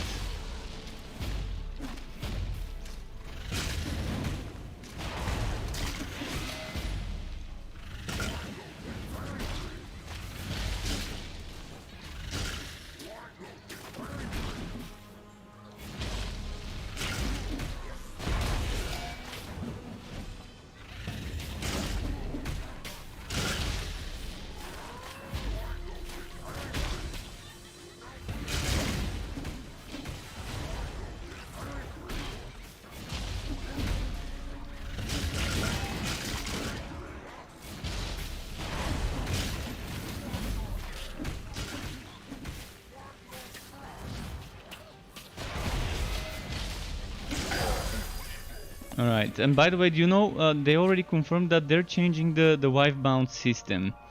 So now we're finding wife bound items 20% stronger than other items. And we can unwife bound them, unbind them. We can unbind them and keep them being 20% stronger, but not lose them when we die.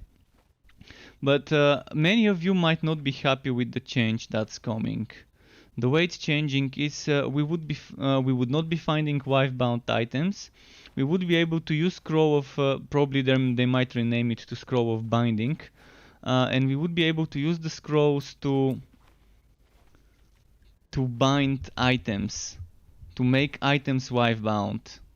And that would make them 20% stronger, and that would also mean we can lose them when we die. But they said they have a chance to break, so maybe there's gonna be a chance. Maybe it's not gonna be 100% chance to break if you die. But still, many won't like this new system because, well, you're not gonna be having items that are 20% stronger that you don't lose when you die.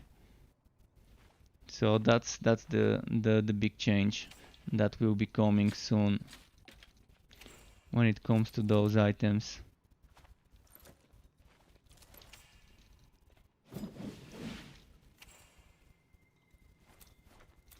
Alright, let's keep moving.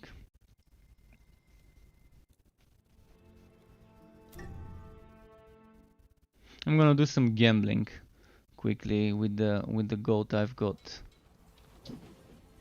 Maybe get some set stuff. I've procured fresh stock. That's something I wouldn't mind saving.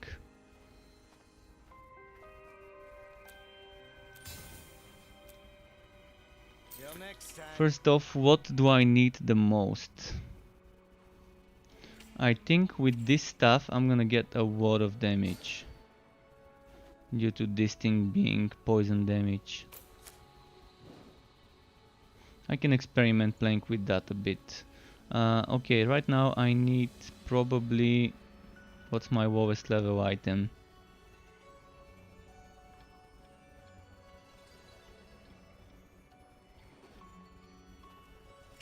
One level to hammer spin. So I can respectable hammer spin if I use that item, but I'm not gonna use this item all the time. Let's go for gauntlets. Take a chance. Spend some coin.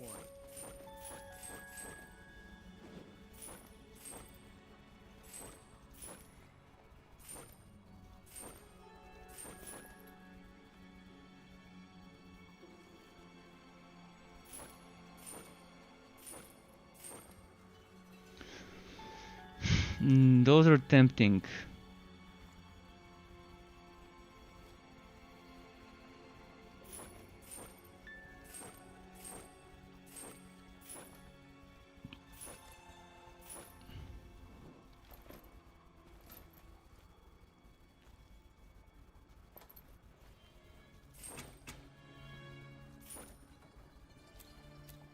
Is that all? I'm gonna go and enchant it. And I might as well remove some items that I'm wearing so I have more room to pick up stuff.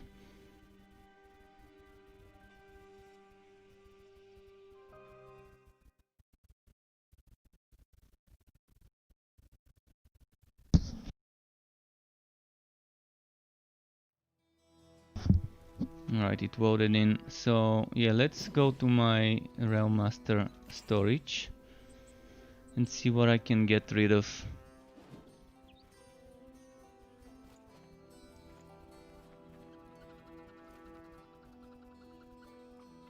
Why is this not on me? I mean, yeah, crit chance poison damage, I understand that, but... Okay, let's... Damn,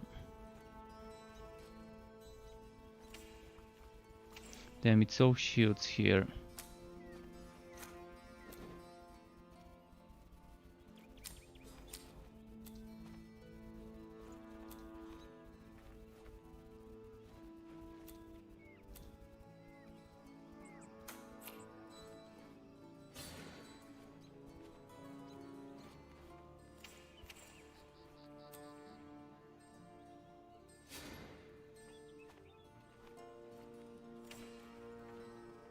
I'm just getting rid of some items that I think would be good for my other heroes.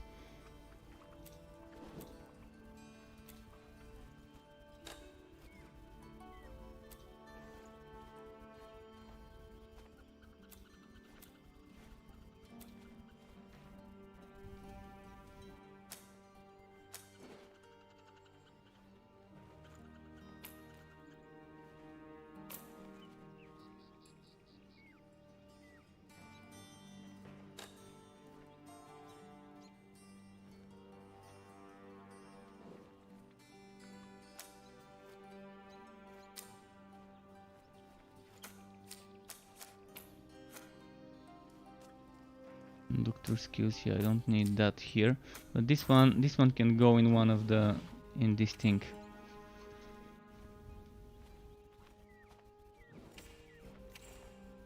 Over here. So those need enchanting now.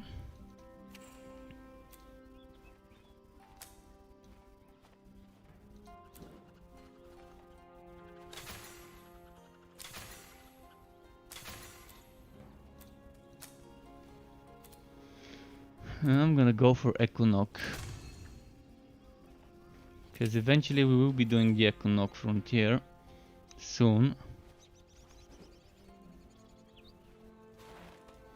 A little bit more defense. Yeah, fair enough. It's a good amount of defense. And that one will be changed to another hero. Let's repeat. Yeah, it's kind of boring, but if anyone wants to join me and do this boring thing together, it would be a little bit faster when we're killing enemies, I guess. Because right now I don't have the gear to be one-shotting, two-shotting bosses. It's still pretty fast, I mean, I still like the speed at which I'm killing them. It definitely could be better, but it's not that terrible.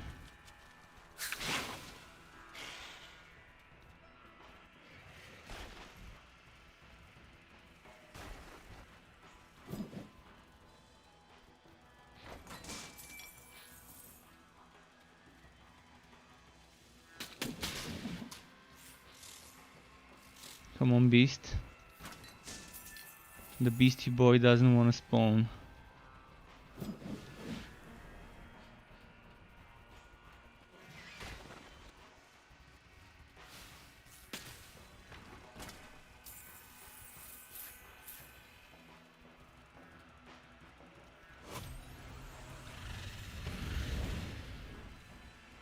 Oh, since I'm here, might as well do this. No, fuck.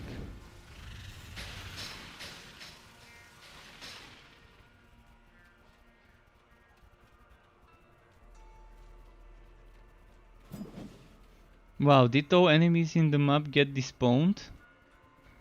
I think there is a bug when the enemy gets despawned, it does the same to every single enemy in the map that has appeared. The ones that still haven't come out of their hiding holes didn't get despawned, but anything else that was chasing me kind of disappeared. There's the beast.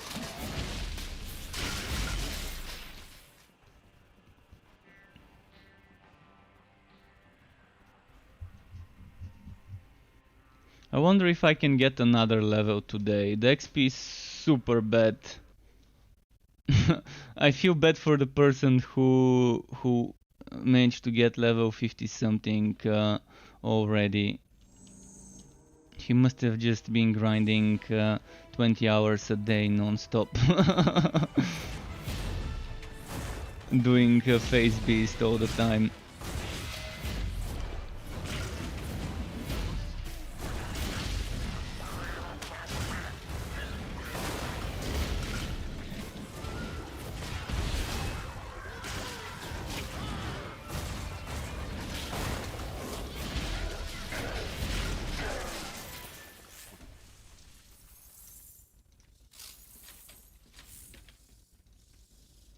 So my XP barely moved.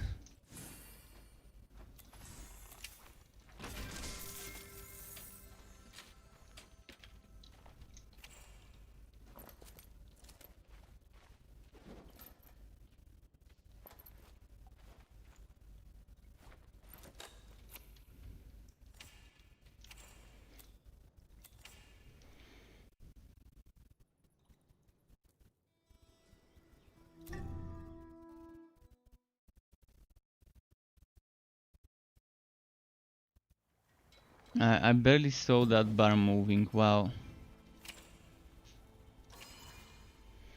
Let's see how many of those it would take me. I'm at around 35% right now, roughly. 30-35% XP. Let's try and kill 5 beasts or 10 beasts and see how far we can take this.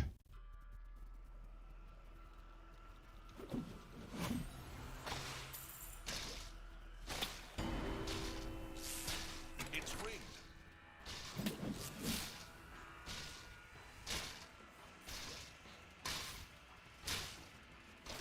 It's trapped.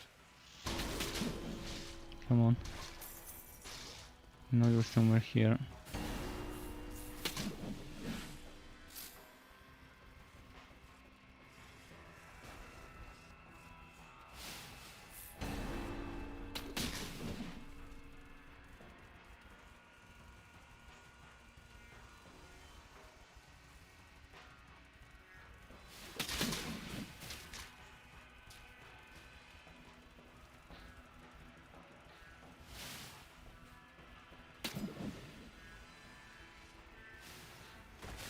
Come on, I need my spectacles or level ups.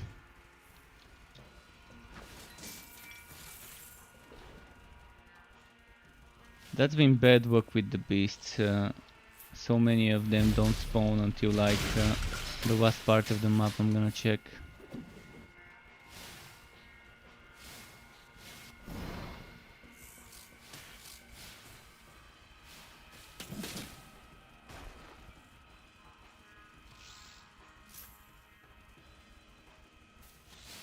Okay, we have to try again. That's boring. That's so boring. If only we had the old map work system, we wouldn't have to do this pointless, stupid grinding. I mean, they could have left that old map work system until the new endgame was ready. It wouldn't have hurt to have it.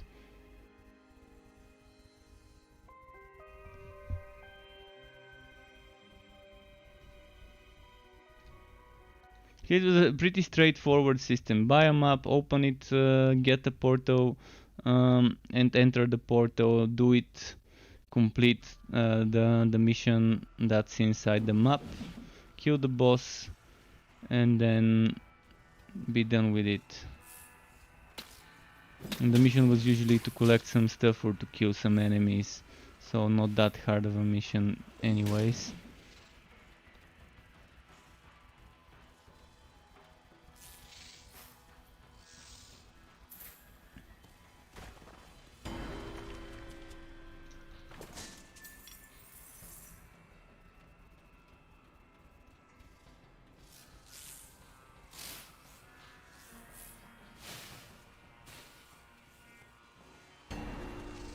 No beast yet.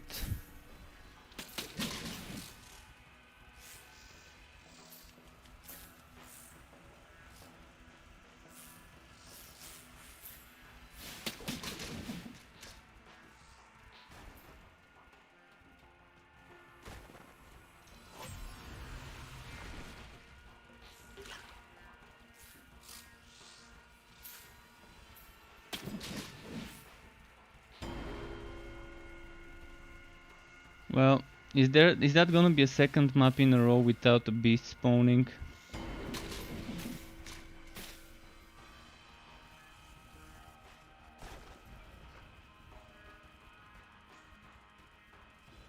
Yeah, it looks like it.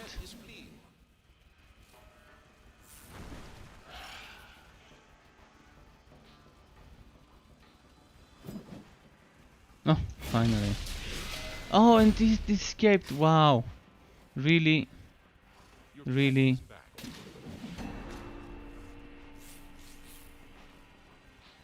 We need to see those on the map. We need some sort of indicator on the map when something like that spawns.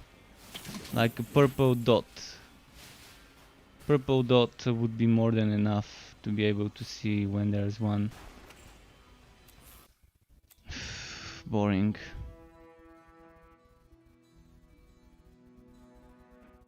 So the last 4 or 5 minutes it's been barely doing anything, just running and relogging.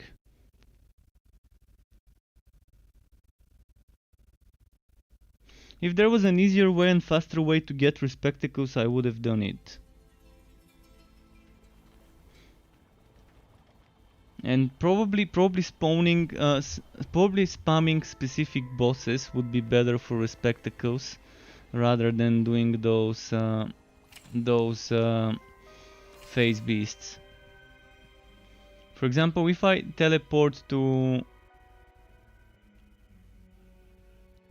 What was the name of that zone? I need to check the name of the zone. There was one zone where you teleport, and then right next to you is the exit, and you reach a boss you can fight. And that boss can drop me some respectacles. It can drop me low level items, but let's see that zone. I think it was in the first frontier when I do... No, it's not the first frontier.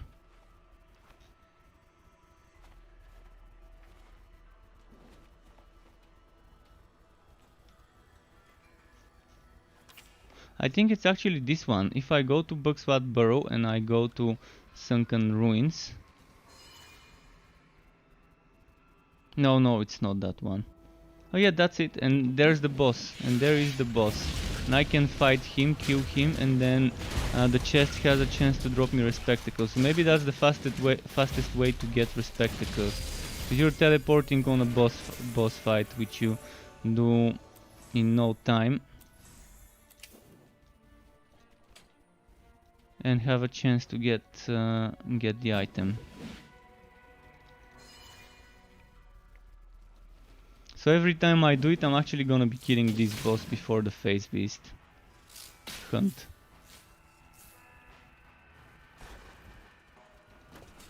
To give myself, for every rewalk, double the chance to get Respectacles. And someone asked, is there any build for Sharpshooter from zero? I'm not sure what you mean by from zero. Like from level 1 you probably would wanna be going for Goblin Legion on level 2. Like you start with tight grouping, and at level 2 you probably would wanna experiment with putting 1 point into Goblin Legion. It would help you a bit as a low level player. And then you probably might want to start saving points for Ghost Visage. So the next 3 points you save up for Ghost Visage, and when you reach level 5 you should have level 3 Ghost Visage. And Targeted Strikes would be your easy peasy build. Targeted Strikes is a very easy build, so you can go for Targeted Strikes, Revolt, and then Royal Shasta with Taunting. So you get Revolt to tier 2, you get Royal Shasta to tier 2, you max out Targeted Strikes, and that's your easy peasy build. Should I kill this boss as well? And of course it's gonna despawn.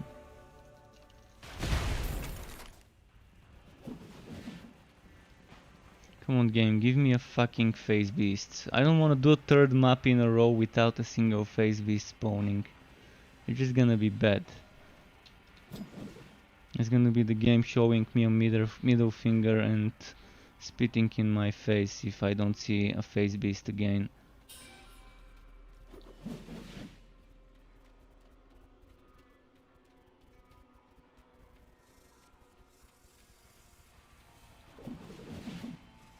Did they silently nerf this place to no longer spawn as many Phase Beasts as before?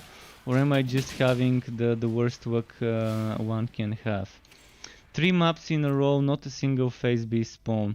Well, one did spawn, but it was away from me, and by the time I reached it, it escaped in the second map. But this is just bad.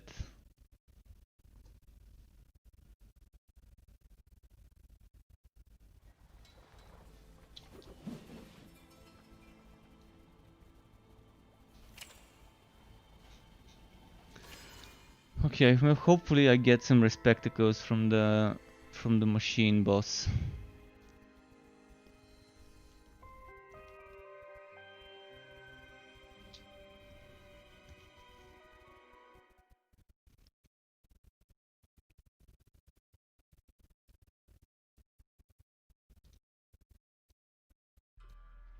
Alright, Fragmaster, drop me something good.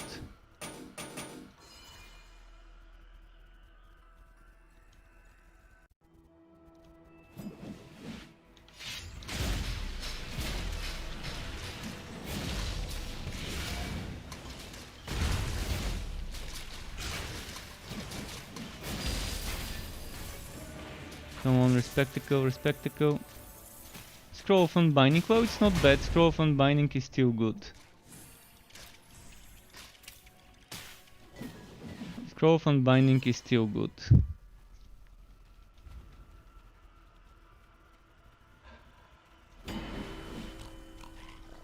And the beast finally at the start of the map even.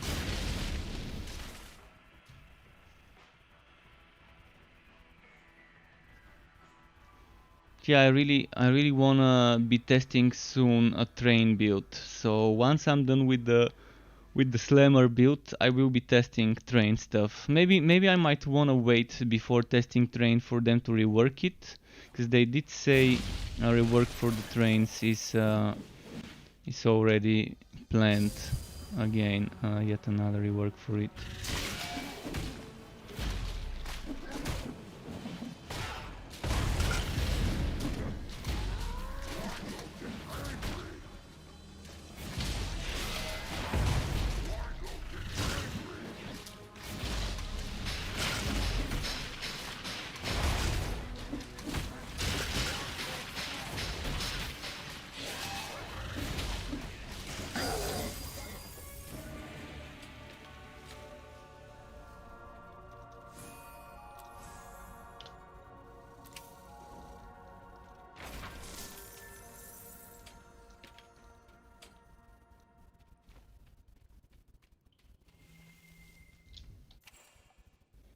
Still got room for some stuff.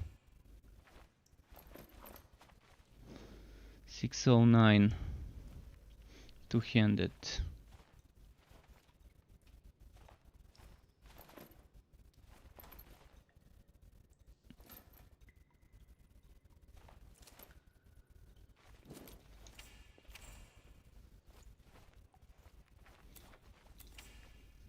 So at least I found a way to optimize my farming by killing two bosses every run.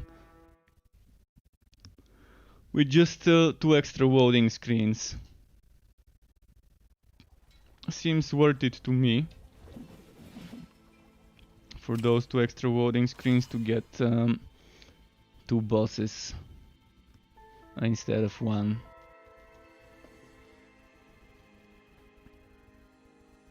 But my XP, let's see. Did it move even a little? Hello, Przemysław Wada. I'm not sure whether I'm pronouncing this right, but yeah, Wada, welcome to my channel and nice to have you here.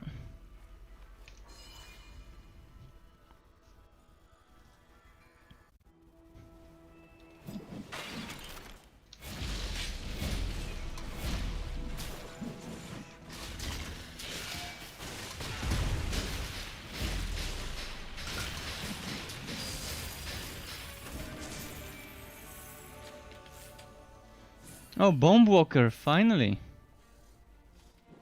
Bomb Walker, finally an item. It may be level 23, but that doesn't mean it's bad, because I can use it in my Legendarium with some heroes. And it also gives a lot of block chance, so still not bad. That's actually a decent drop.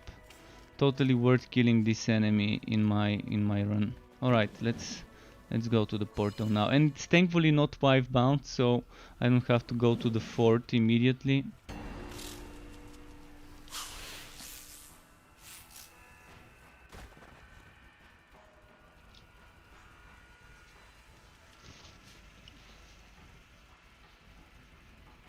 That's probably a nice way to get legendaries for the Legendarium. Even if I'm not gonna wear them, it's still gonna be nice to unlock some stuff. Wobby stuff works fine.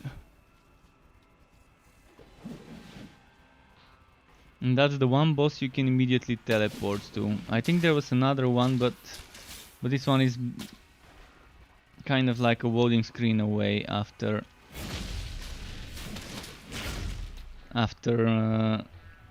loading in.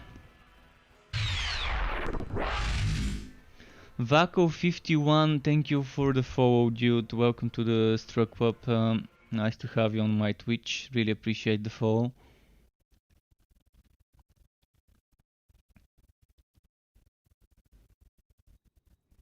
So that's gonna be my new thing.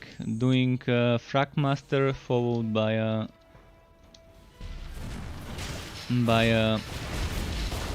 Phase Beast.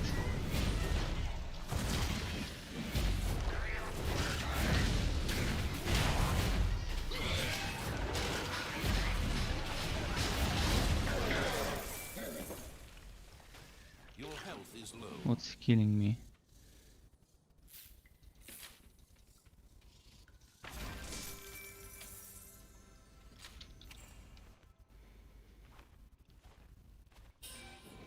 One-handed 622, not bad.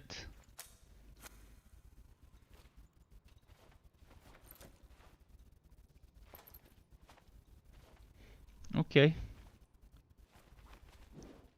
Got a new weapon.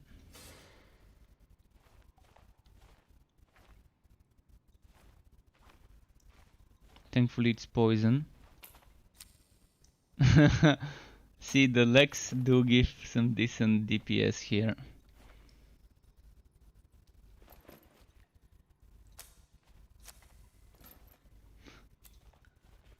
Let's unbind this. And before I walk out, actually never mind. I'm gonna enchant later. I was gonna go and enchant it, but I'm gonna do the enchanting later. I'm gonna do a few more runs before enchanting this thing. Cause you never know, I might get something better on the next kill. But that's definitely a nice two-hander considering my legs.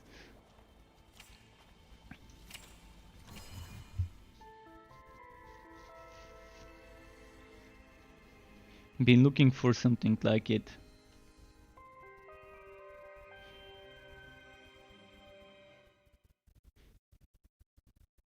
But yeah, the person who is level 50 something right now, probably already 60, that guy must have grinded his ass off. I really feel sorry for how much grinding he must have done in the current state of the game.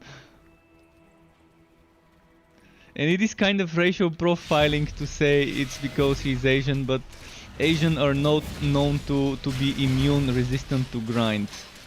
They don't get fatigued as much as others. They don't get bored of the grind. In fact, they somehow thrive in grind environments like slow to level up MMOs like what's it called, like Black Desert. They thrive in that shit. So grinding phase beasts here for them is probably like easy peasy compared to Black Desert or Lineage 2 kind of official old school Lineage 2 XP rates.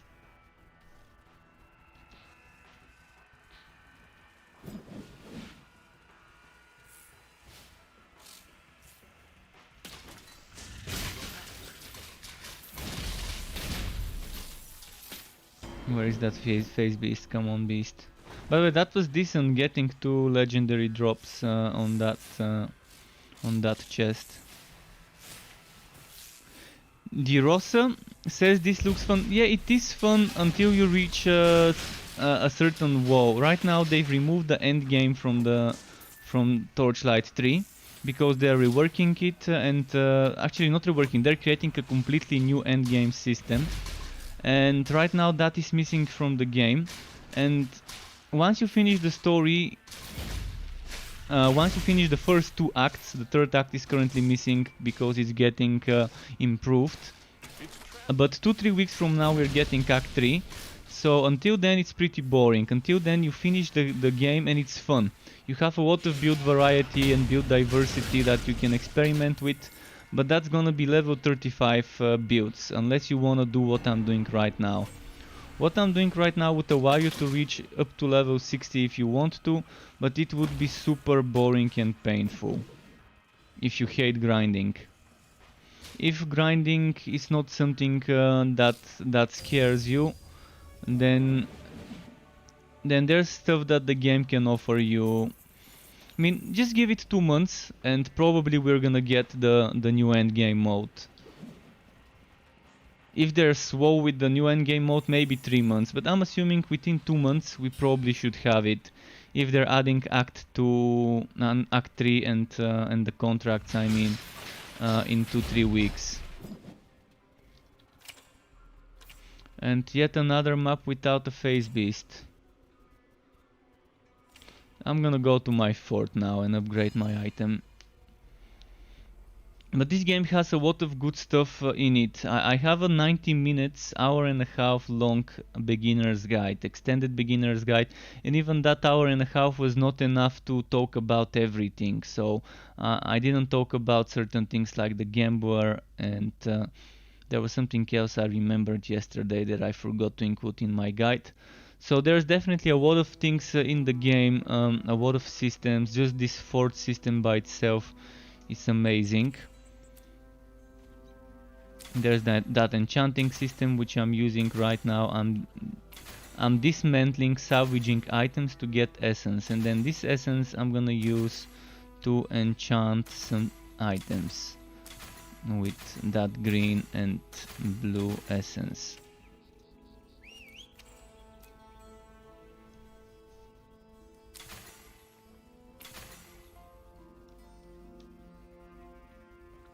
Your pet has arrived. I'm actually gonna keep this for Wobies, but this one, I'm wondering if I should keep it or if I should dismantle that. Probably gonna dismantle this.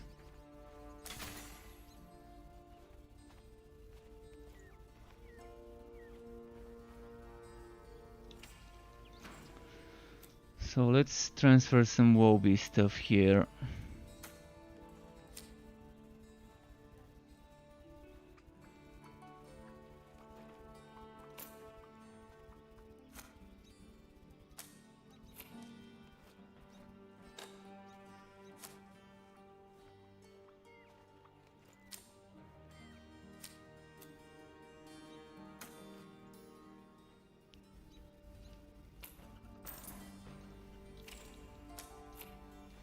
Now, I needed this essence to enchant that item. And poison stuff, poison stuff.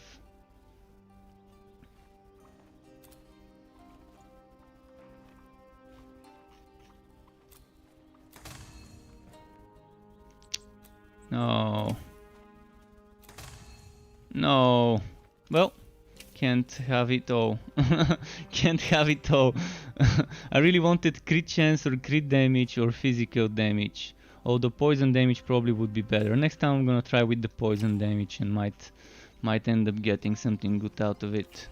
Alright, character selection. So basically that's your current it's not really even end game. Some people might call it end game, but that's not end game. It's just you doing something that exists all the way from level 2 after finishing the story.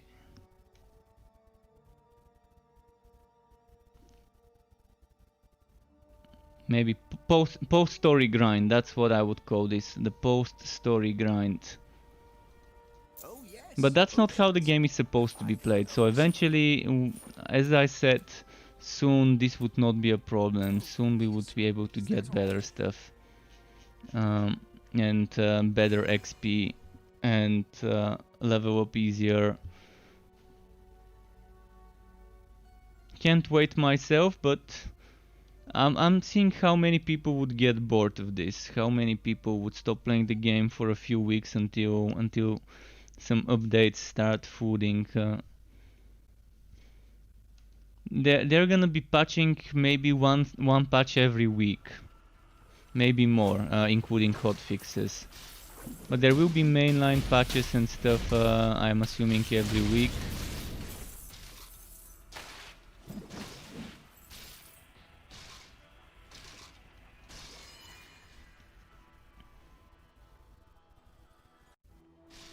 Alright, let's see what this can give me. But yeah, by killing this Woby boss, I'm really helping my legendary collection for the Legendarium.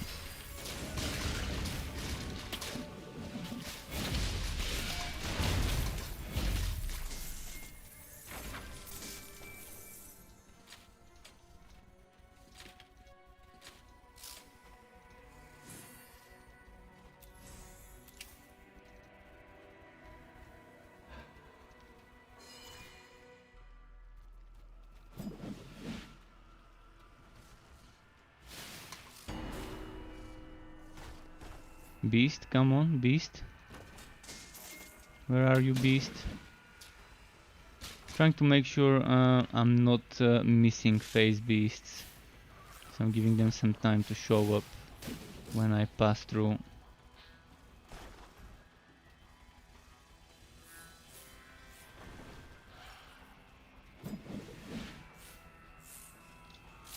And Mitkukurikov, welcome back to Wasting Time as well.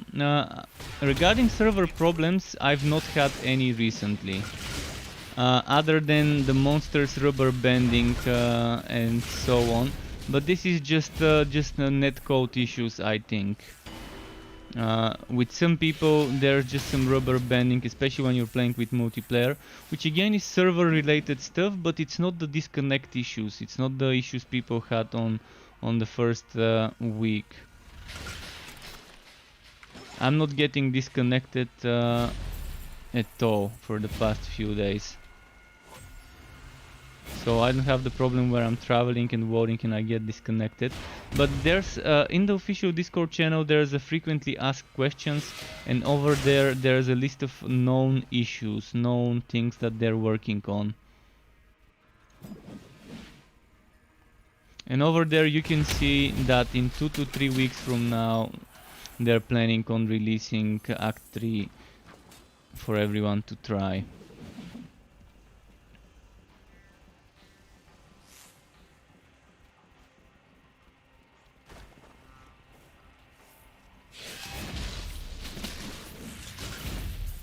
But keep in mind, before the game releases officially, the price is cheaper. So right now the price is cheaper.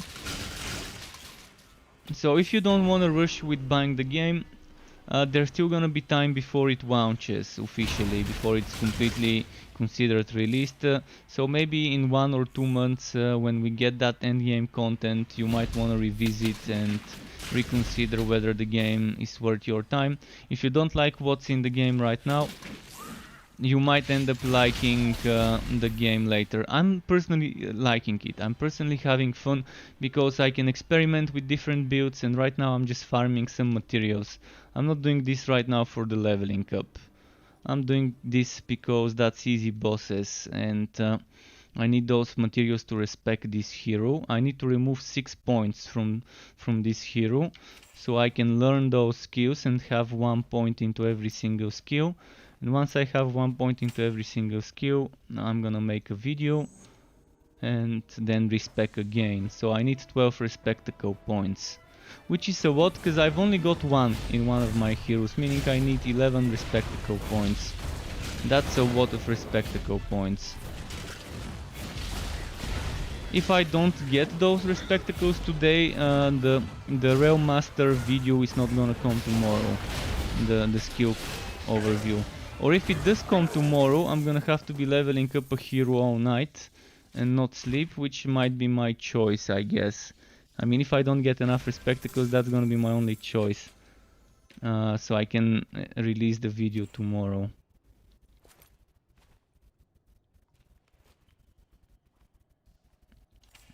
Because if I see bad drop rates of those, I'm just gonna start leveling a new hero, and I need to get that hero to level 15. Getting a hero to level 15 probably can be done in like 4 or 5 hours. And I just need 1, 2, 3, 4, 5, 6 skills.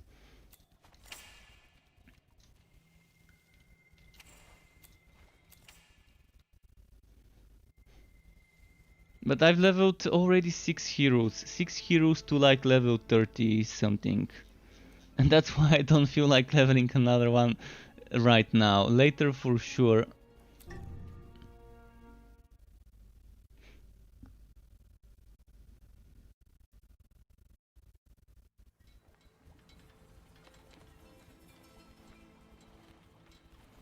And Mitku, yes, this game needs a lot of time. I mean, I've been playing it since April 2019, and it changed drastically. It's like a completely different game back compared to then.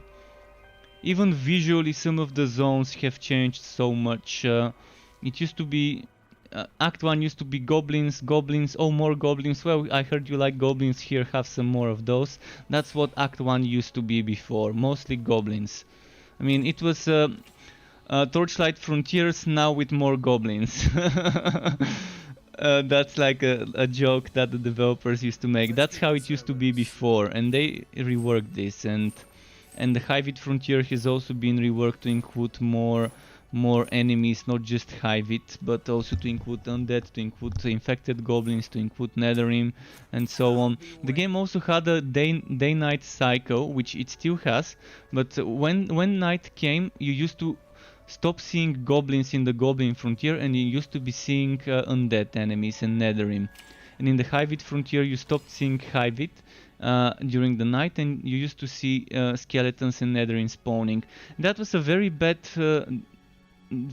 design. I mean, it was fun, but it didn't fit well, because it kind of forced you to keep physical resistance sets. Because back then you actually had things like physical resistance not being defense versus O, but being defense against physical. And you had stats like defense versus undead, defense versus Netherim. You had defense versus goblin and defense versus Hybrid, which was so many affixes that are just polluting the wood pool. Then they decided to get rid of those and just make the physical defense be defense versus O, and be universal, and remove the unnecessary ones, defense versus a certain amount of enemy, a certain type of enemy. They did keep damage versus Netherim, damage versus Goblin, damage versus Hybrid, and damage versus Vultura, which is the third act enemies, which is good. It's nice having them keep those, because that opens up certain builds for melting certain bosses when you have that extra damage against that boss. But that's just some changes that happened. Some changes. The skill system, I say it every day, I guess, when I'm streaming, finally Respectacle. But the skill system changed 3 times already, and that's excluding reworks of certain classes and certain abilities. Then the relic system also changed 3 times already. So this game will be good when it's ready. Because the developers do seem to listen to us a lot. Like, most of the changes were based on player feedback. Most of the major things that they did to change the game have been as a result of the player base saying, hey, I don't like this, it feels wrong, can you please change it? And the developers actually changing it because they agree with what the community has been saying. I can give you a few examples, but one of them was reworking the relics. The first time when they were reworking the relics, they previewed in the forums, the alpha forums, they previewed the planned changes, and then even before they released those changes, after feedback based on those screenshots, the work in progress mock-ups they showed us, based on those they already changed some things before the rework.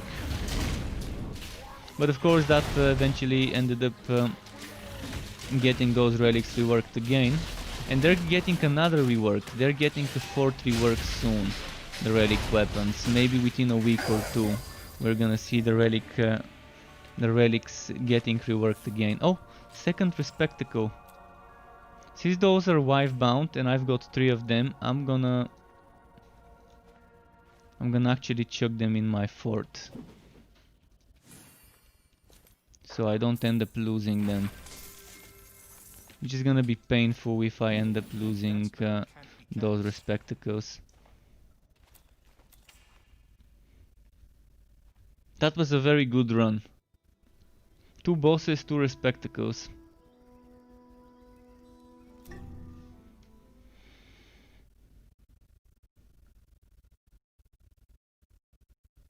And yeah, you're probably wondering why I'm doing the low level boss, the Frag Master, and that's probably your answer, Respectacles.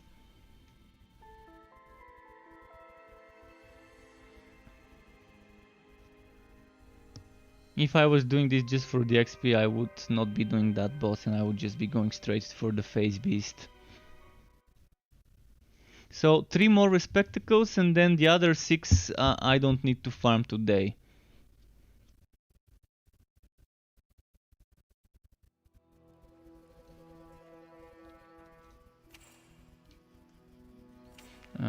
Storage number 5.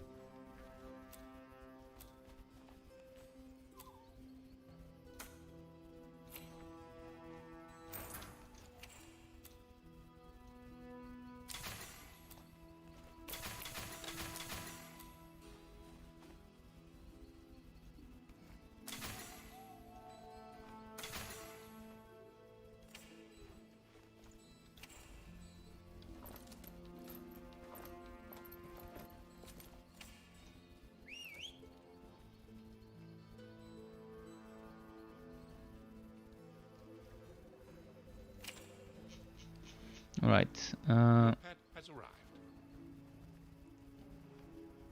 let's do this.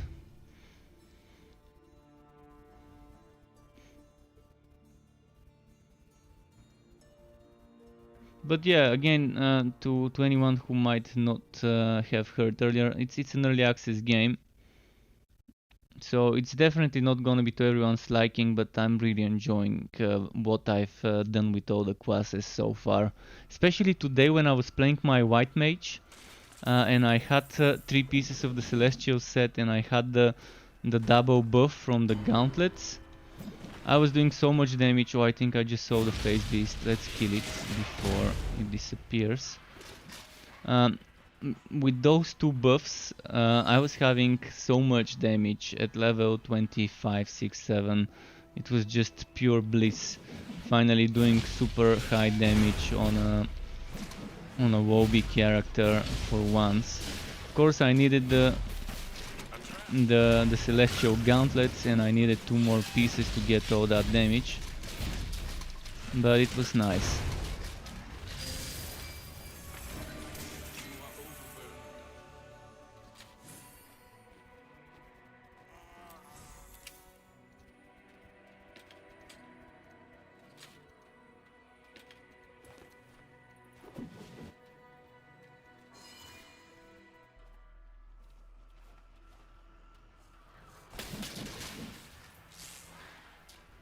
Boom.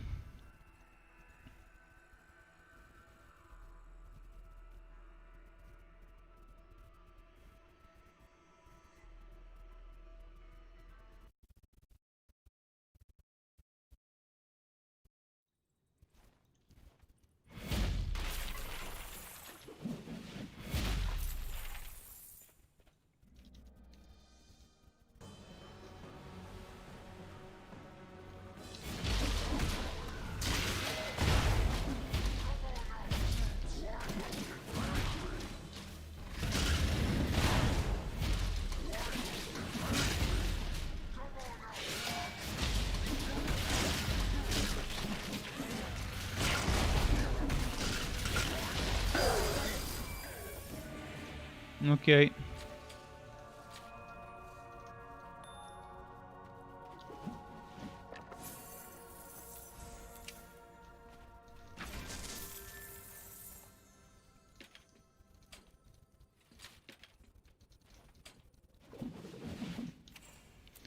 Again,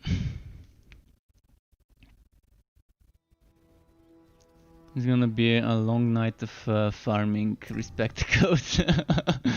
But if I get another run of those double Respectacle runs, I'm gonna be happy.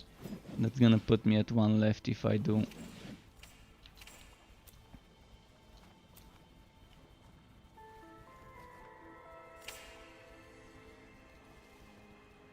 And my XP is moving a little bit by bit. Spend some coin.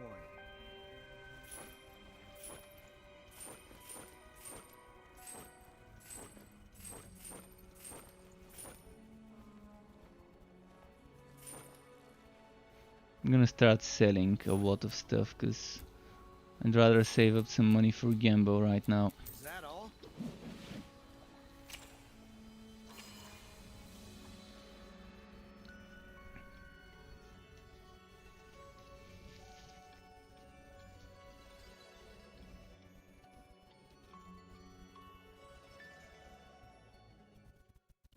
Voting. But this Realm Master is such a fun quest to play, by the way. Even if you don't play it with the train, even if you don't like the train, and there's this Slammer build which has always been my preferred choice of playing the quest. It's just so fun. It's your typical AoE warrior. It's got stuns, knockbacks, etc. It's got all those different types of AoEs. It's got debuffs to make the enemies take more damage. It's got blind as well.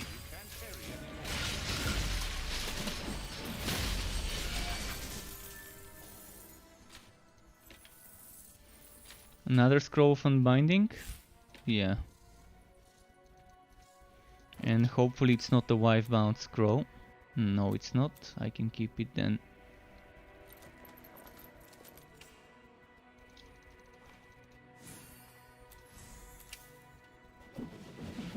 By the way, I've noticed that other people are posting screenshots of their pet skill trees and they look like me. They are missing Vampirism, Necropupper and Aura Running Partner. I'm assuming it's either a bug and those don't drop, or the drop rates are super low, which could still be a bug. But yeah, I'm seeing people complaining that they've not gotten those 3 skills the same way I haven't seen them drop on a pet yet.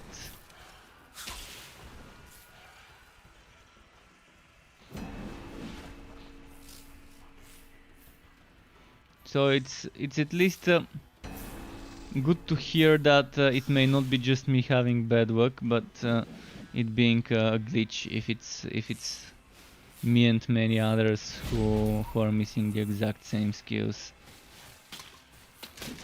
I'm not even sure whether anyone has gotten those skills, but if someone has gotten those skills, feel free to share that you've got them, so we know they actually do drop.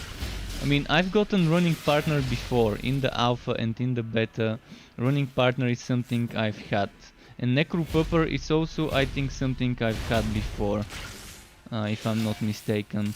Vampirism, on the other hand, I've never had, even in the alpha and beta. Well, in the alpha actually didn't even exist until I think the name changed to Torchlight 3. Or maybe even until afterwards, if I'm not mistaken.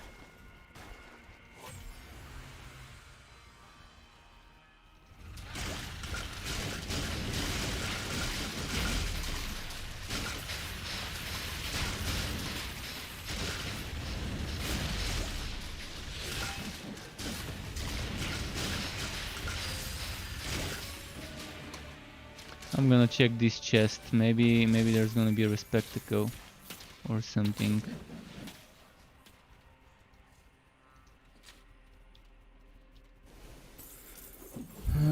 But yeah, this map unlucky, no beasts yet. Might be hiding here somewhere.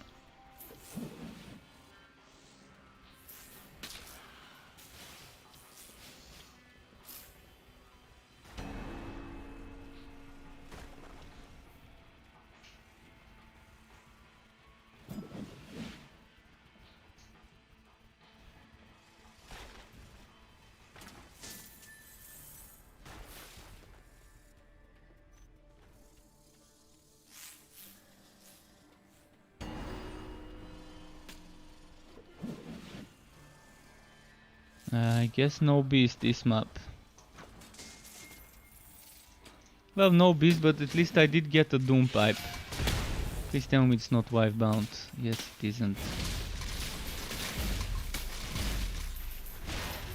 You're badly hurt.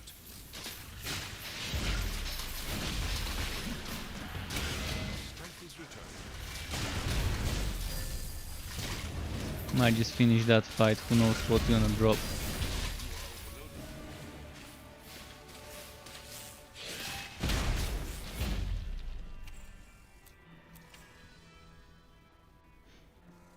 not a wasted run. Getting a Doom Pipe is totally worth it. Because eventually Train would feel good to play, and eventually this Doom Pipe would be needed. If that's the one I'm thinking that boosts two of my train cars. Was that the one with shield car and shotgun car? Which unfortunately you can't use together. So hopefully they change it. Oh no, that's the mortar and flamethrower. Again, two I would really love to use together, but right now the game just doesn't allow me to. I've procured fresh stuff. Till next time.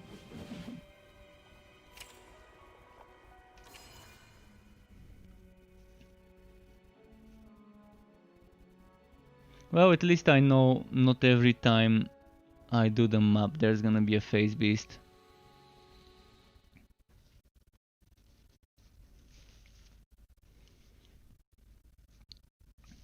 There is a way to do split farming of phase beasts. Basically, you have 4 people in 4 different maps. Each of you finds a map, and then you teleport to each other and do them one by one.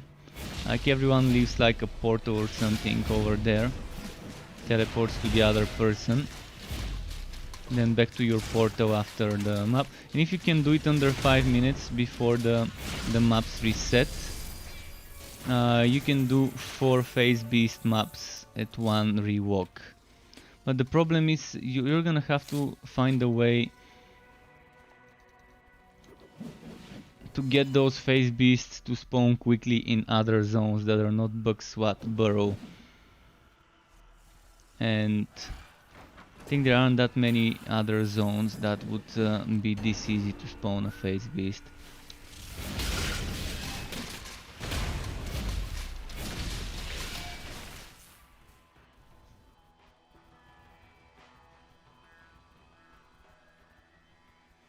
So it might be still better to just keep rewogging and doing this thing.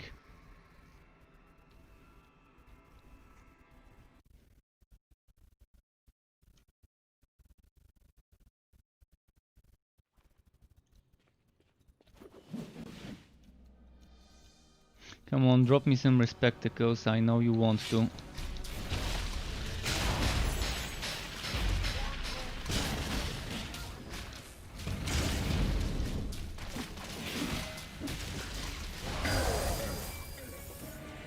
There we go. They heard me and gave me the respectacle. 2 left, 2 more left.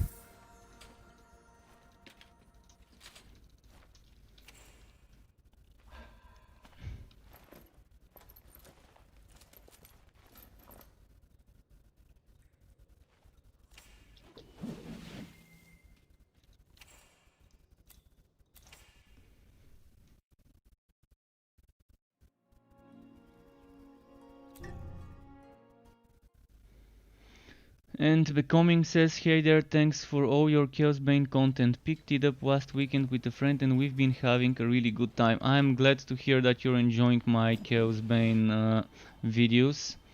Hopefully you've been playing some of the builds there.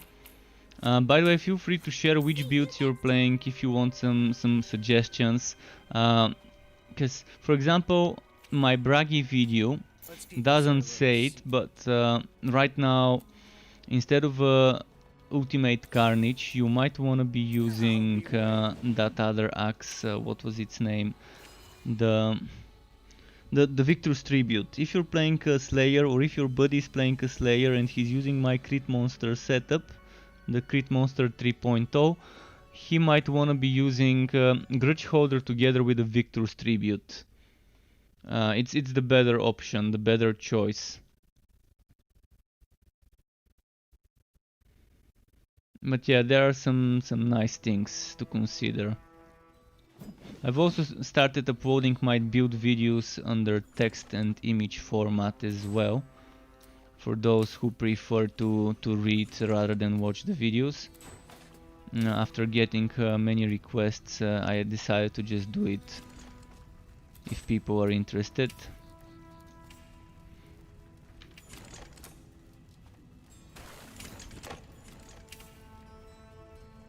Okay, I came here for one reason, and that reason is to disenchant some shit.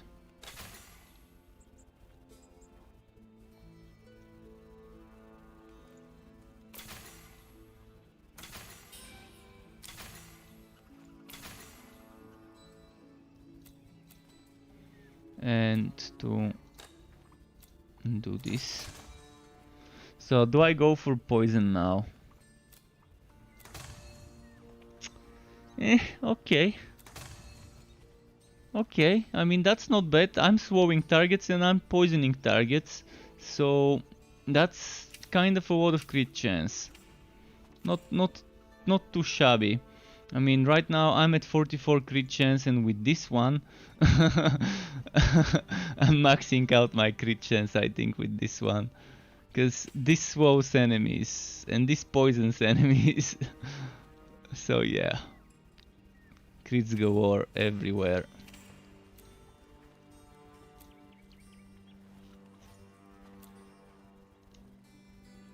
Let's use the blast breaker still.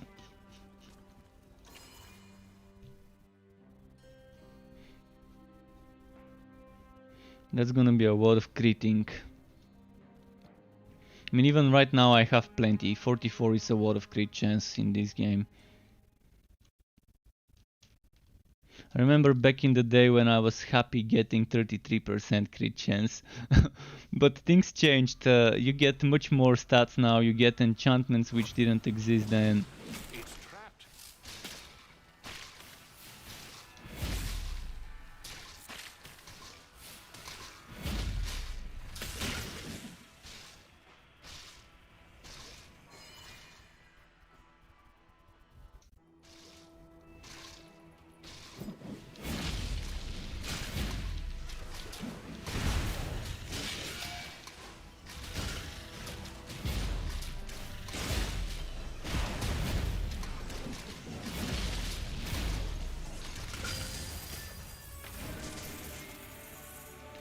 Scroll of Unbinding and a legendary item. Okay, not bad. Getting that essence.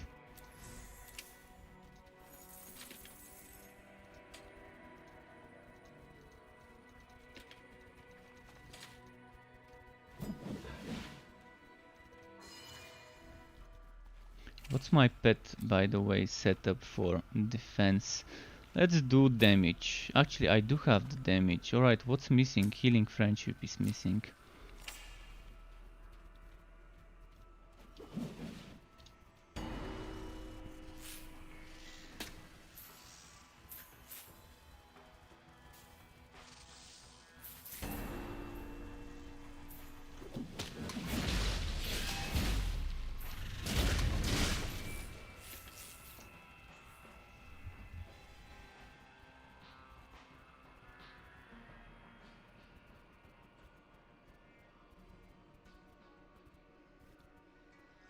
Let's see now.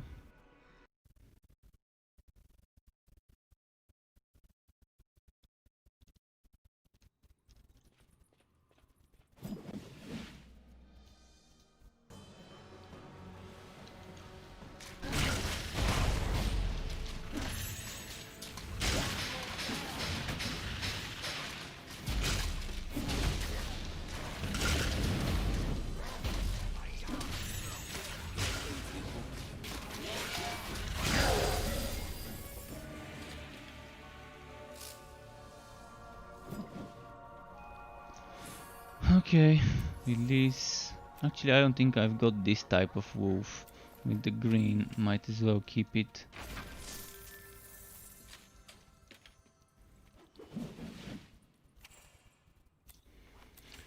Two more spectacles still, but at least I got a bunch of scrolls of unbinding.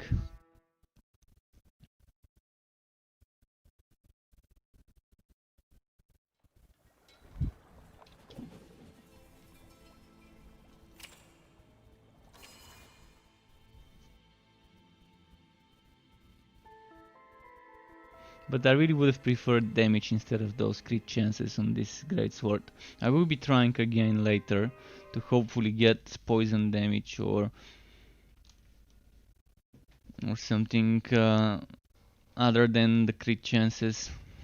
Preferably poison damage would be the best thing to get, because I've got in my leg armor 8.9% poison damage increase.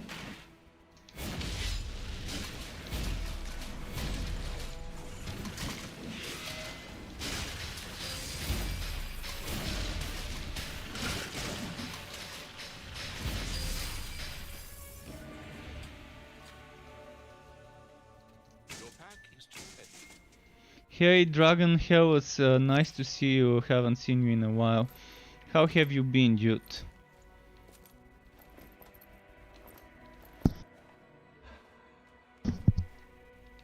Okay, sorry, had to mute myself for a moment to rip out one. Wife bound, well, hope I don't end up dying and losing this, cause that's some essence, some legendary essence.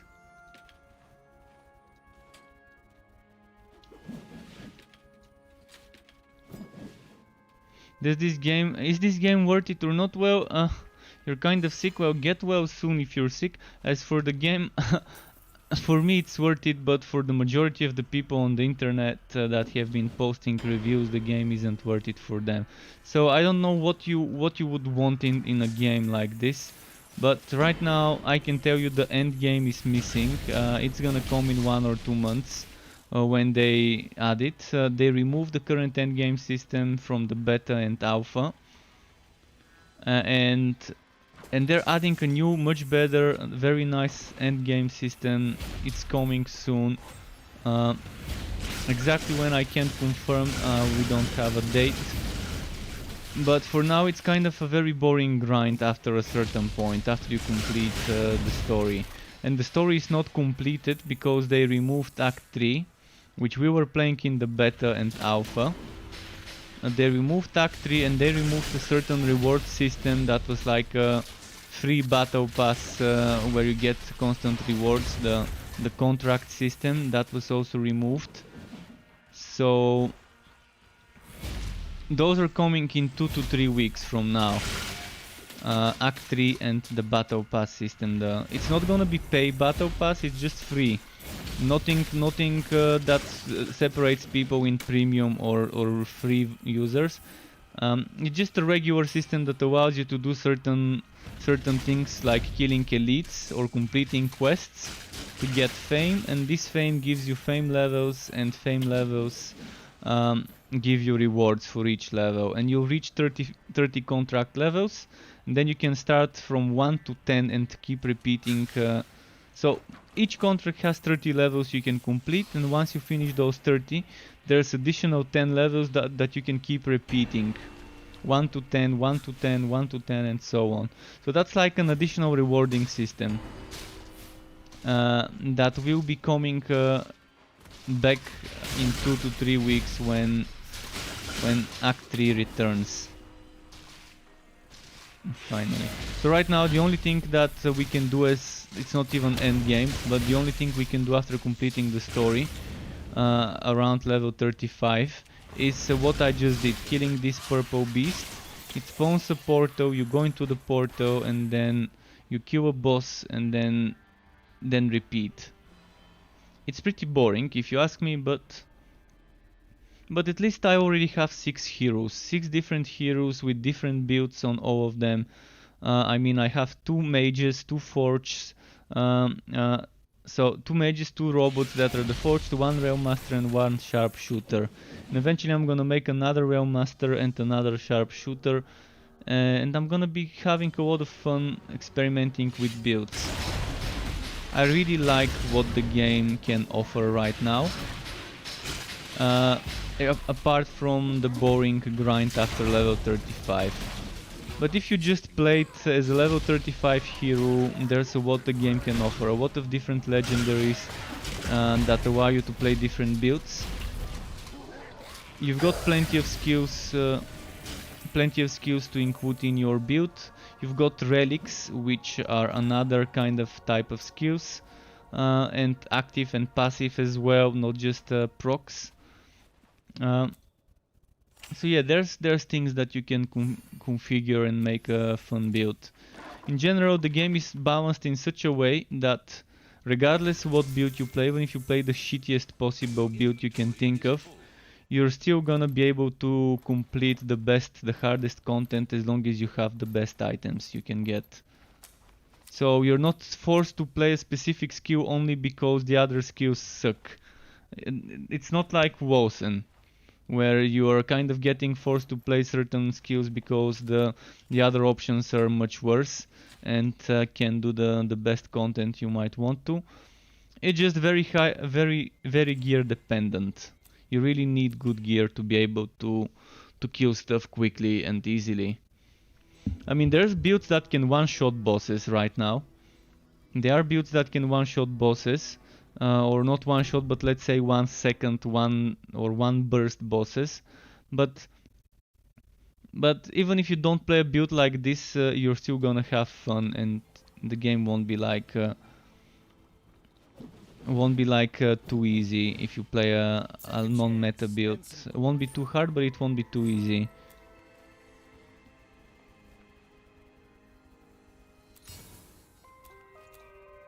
Right, what do I need? I gambled for gauntlets before, let's gamble for shoulders now. Oh, and there's the gambling, my favorite part. Oh wow, what's with my gambling work? Did you see this? 4 blue and 1 legendary, one after the other. This is just one of those RNG working in my favor moments. Well, okay. Okay. I'm gonna take it as a way of the game telling me you deserve some good stuff.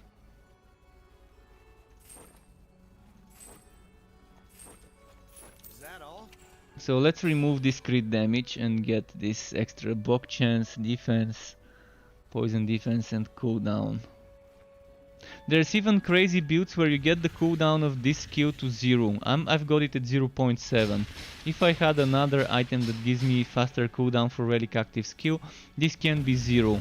And since I've got this item, I can cast another relic active skill randomly from a different relic. So I'm doing the spider, but with the spider comes other stuff. As you just saw, folks. Oh, let me quickly get rid of this stuff here. Where did it go?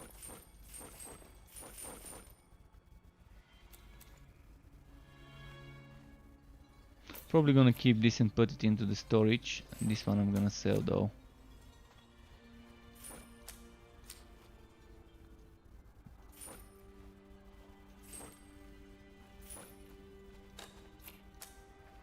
I'll be waiting. Okay, wait, I've got some more gold, right? 2000. That means we can gamble for a helmet maybe? Wait, my helmet? A lot of gear work here. Maybe...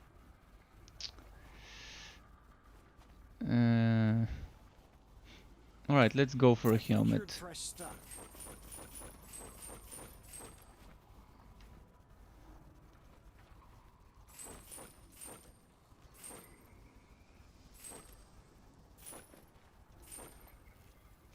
Gear work.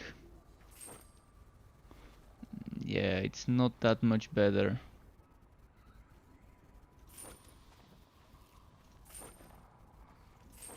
Is that all? Alright, let's just move.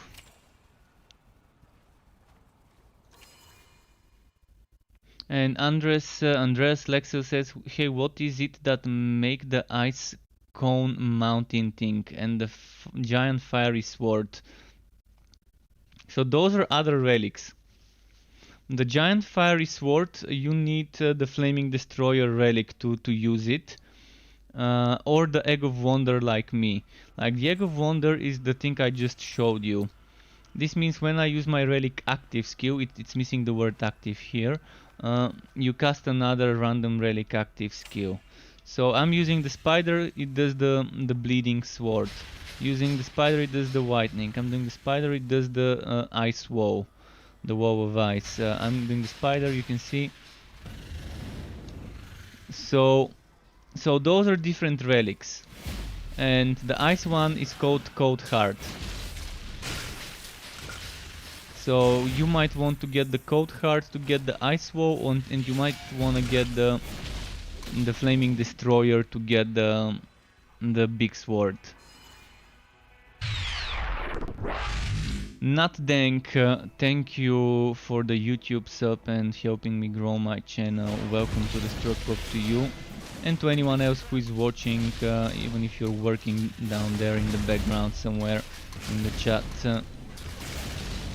So I hope this is clear why I'm casting multiple relic skills at once, even though I don't have those relics equipped. And relics, again, relics are kind of special items that you can level up to 50, and you cannot respec, but you can make new ones, and you have relic storage. And it's nice, it's definitely nice, because you've got different abilities in all of them, and again they're getting another rework, another revamp. Yet again, fourth one in a row already.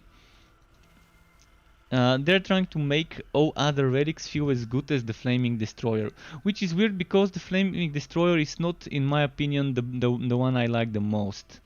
I like the Poison and the Whitening ones more. I think the Ice one really needs a rework though. I think the Ice one really needs a rework. And the Bleeding one feels okay, but maybe, yeah, maybe could use some sort of a boost. I would rather see them all have the same relic active skill cooldown, but maybe different activation cooldowns like now. I mean, they've asked us for feedback many times, over and over again. They've asked us for feedback. They've asked us whether we want one-shotty big cooldown skills or whether we prefer short cooldown spammy skills.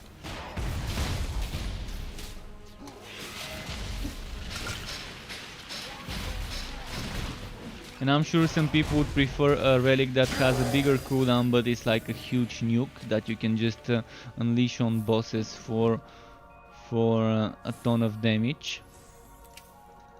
And I'm sure others would prefer something that's more spammy, but you cannot do that much damage with. And the fire one, in my opinion, is actually one of the more underwhelming when it comes to relic active. But when it comes to relic activation, it's amazing. And it also is broken in the way that the fire one has a proc of fear that I've tested 2-3 days in a row, and I just couldn't get it to proc on different heroes, no matter how much I tried. Take a chance. Spend some coin. So they do need some more work on them. But I do love the poison and the whitening ones. More physical damage.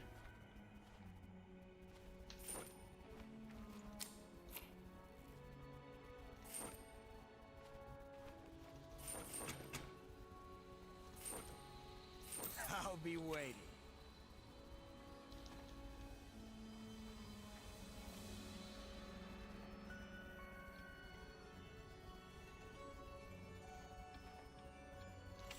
What does this enchanted railhammer look like? Okay, that's the enchanted railhammer. It looks amazing. I love this. I love this enchanted railhammer.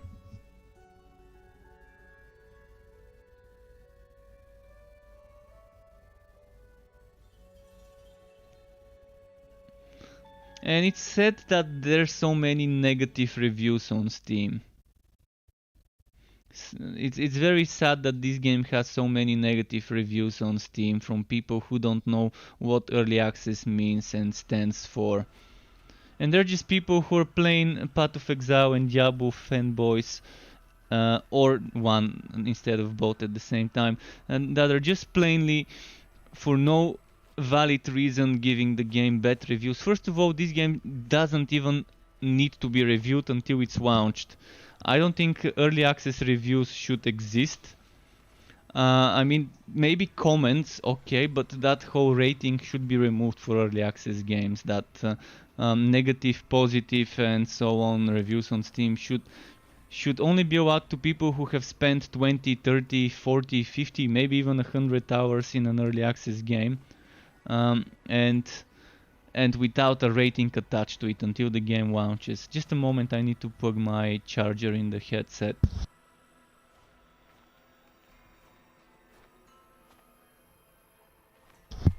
Because for 2 hours or 1 hour you can't tell what is Torchlight 3. You can't even begin to scratch the surface for 1 or 2 hours, let alone be able to make a good decision whether this is a bad game or a good game, because most games start super slow, and in the first couple of hours you're either gonna like it or not. And if you don't like it, I mean, that's fine, but that doesn't mean the game is bad. It means it's not the right game for you.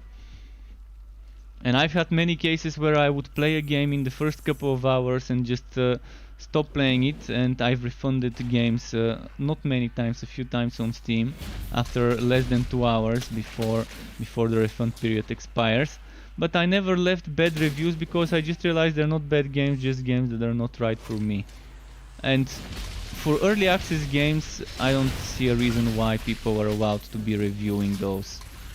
I understand that for released games, it's good to leave a bad review on a released game, but that's like reviewing your meal while the chef is still cooking it. Do you go into the kitchen in the restaurant and tell your chef, hey dude, my chicken is undercooked, what the fuck are you doing while cooking it?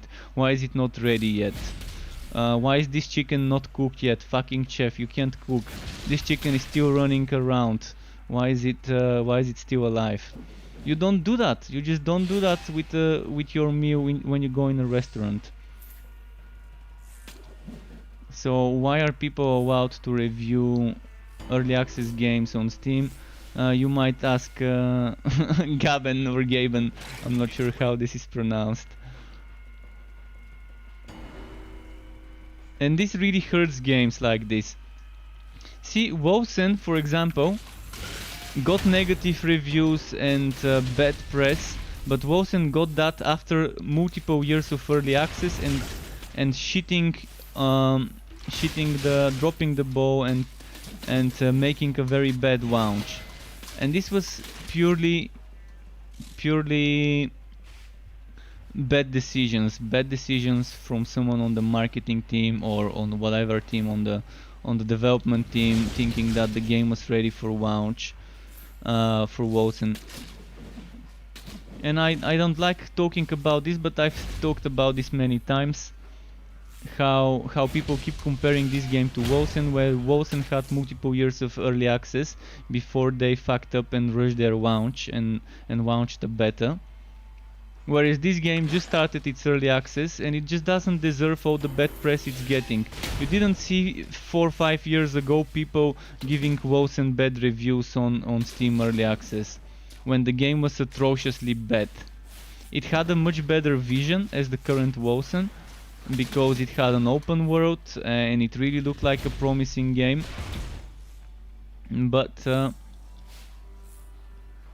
But Wosen deserved its bad reviews in the first few weeks of launch.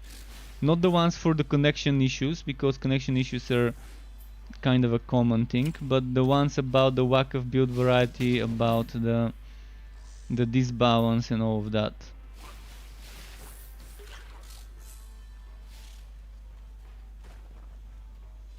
They're asking for 20. They're not asking you for the money. They're not telling you, hey, buy our game. They're telling you, if you want to help us test the game. That's what early access means.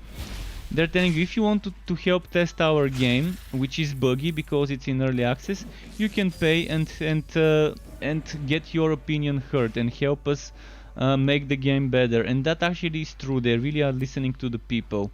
You say you don't like something, they're gonna listen. They're not gonna just delete your comment and put it somewhere in who knows where.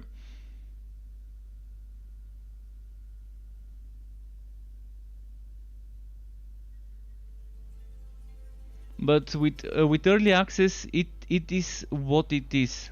I mean, it's bullshit to expect a game to work completely well with early access. Most early access games, first of all, are filled with bugs, way more bugs than this game.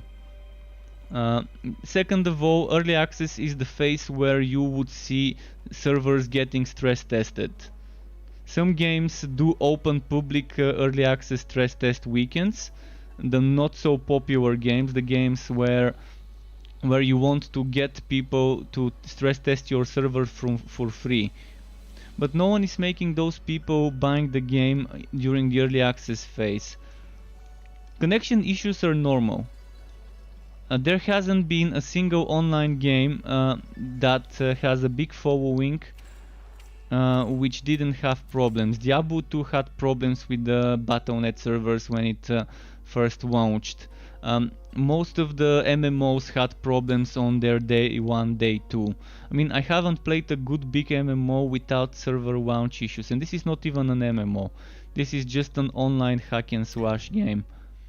And again, when you have a lot more people than they simulated and flooding the servers and giving them errors that they didn't expect. I mean, they did admit that they were simulating certain things with bots, trying to do certain things to predict certain things. But there's so much you can do with bots. When real people start logging into your server, things start breaking in ways you never even imagined they would break. And that's not the problem.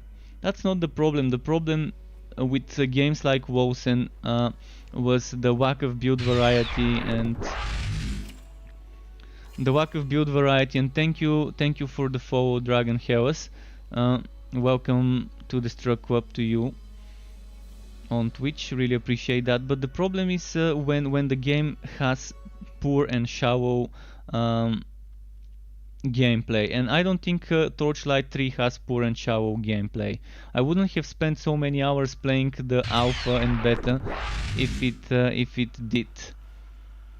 Whereas with Wosen, it really has the most poor and shallow gameplay I have seen, especially with the limited amount of build variety, with the terrible itemization system. I love the unique items, but they were so bad compared to legendary items in Wosen. The gem crafting system was supposed to give us so much customization to make those weird builds, and it didn't give us those. Chrono, thank you for the follow as well. Welcome to the Struck Club to you too, and appreciate that. I wouldn't have spent this much time playing this game if I didn't think there's some potential to that game eventually turning out great when it's ready for actual launch. And I played Wosen since the first early access days on Steam, and I can tell you the game was much better as a core feature, as an idea.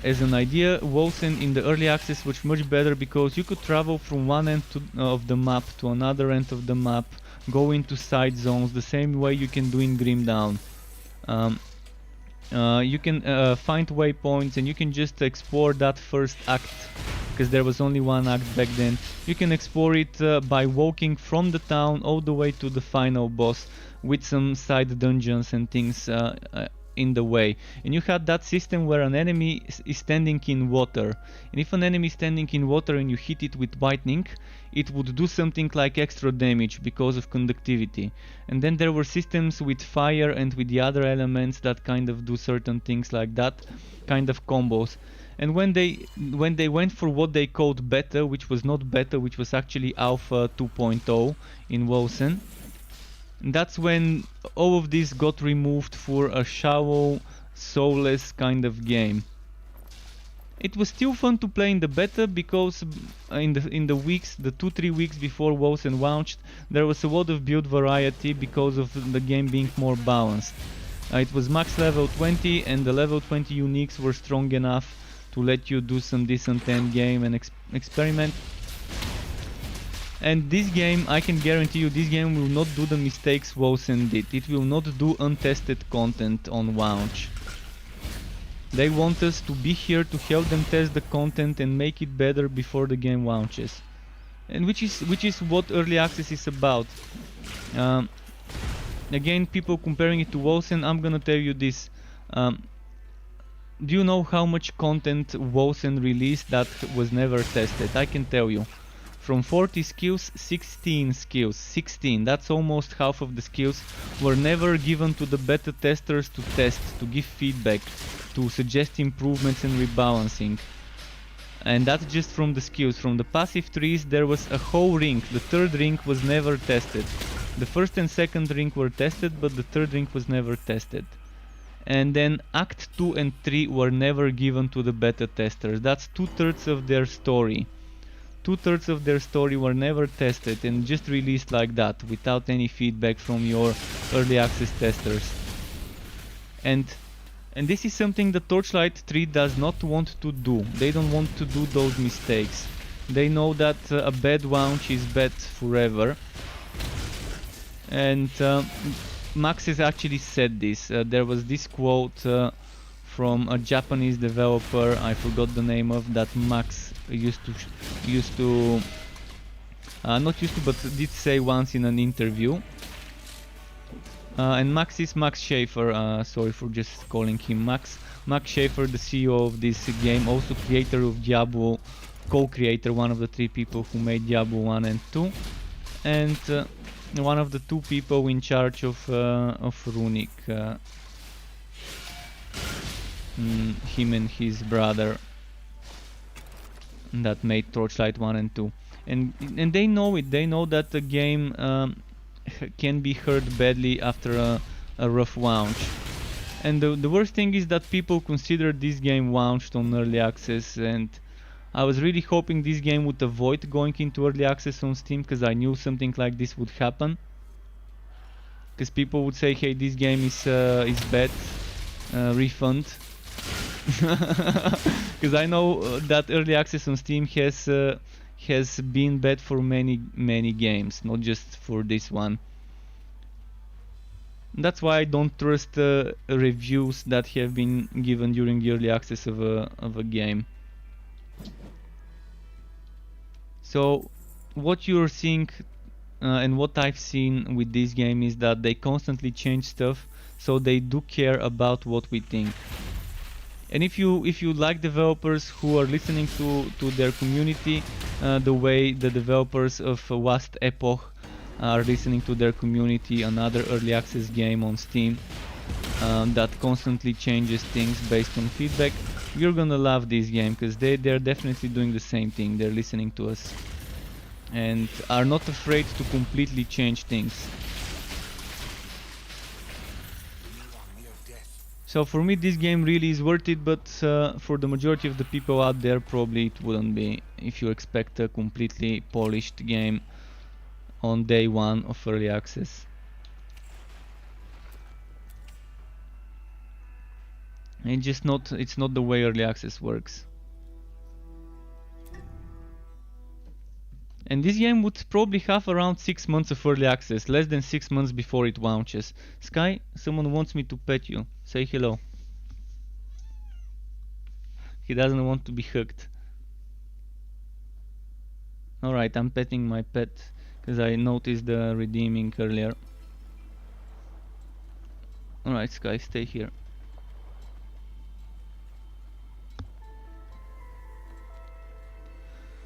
Okay. But yeah, I'm glad to hear that there's other people who agree that WoSen was better in early access and could offer more and had much more promises. Even the end game that WoSen had in early access was some sort of an arena with different challenges. And those were fun because it was original, it wasn't your typical rifting. You had different maps where you can survive different enemies within a certain seconds. So you had like a timer. And then there were traps that you could avoid and things like that. And you had crossbows, which was pretty fun, which eventually got replaced for pistols in a more steampunk environment. I really loved crossbow builds back then in the WoSen early access.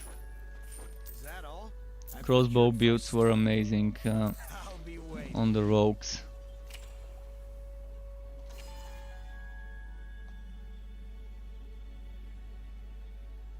Well, visuals look like plastic. That's kind of true for most Unreal 3 games. Unreal Engine 4 games, I mean. Most Unreal Engine 4 games, even if it's not cartoonish like Fortnite and this one, they still look kind of plastic. That's how most of the materials. I mean, I've seen some super realistic ones, but it's all about the textures.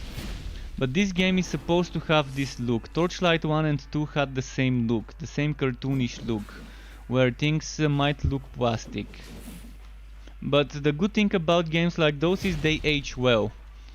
Because look at World of Warcraft. People are still playing it many years after, even though the game looks very cartoonish. Of course, they updated their engine multiple times, probably. I think at least 2 times by now. If not 2 times, there must be at least 1 time. I'm not a World of Warcraft player to tell you, but see, there's definitely people who hate the cartoonish look. I used to be one of those people for games like World of Warcraft, but surprisingly I really enjoyed playing Torchlight 1 and 2. I just didn't like playing World of Warcraft when... but I guess it was different reasons why I didn't like playing World of Warcraft. Not the graphics, not the shading being cartoonish. But yeah, those games do age well. Look at Borderlands 2. It looks decent for an Unreal 3 game. Was it Unreal 3? I think it was Unreal Engine 3. Borderlands 2. It does look decent even now if you play it. Of course, Borderlands 4 with Unreal Engine, Borderlands 3 with Unreal Engine 4 is much better visually, and it still has that cartoonish kind of cell shading or whatever it's called. But yeah, some people really don't like this graphic, and that's fine. That means games like that and like Pagan are not games for you.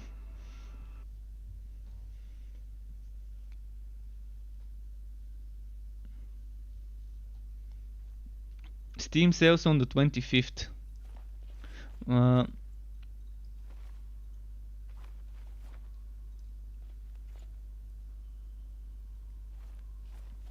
But yeah, for me with Wozen, that was a big disappointment that they got rid of that whole free traveling system, that whole open world. And I think that they had to do it because they had problems with the CryEngine. CryEngine is not an engine meant to be used for hack and slash ARPGs. And that was probably the biggest challenge for Wozen Studio, to make a hack and slash game on an engine that's meant for shooters and games like that.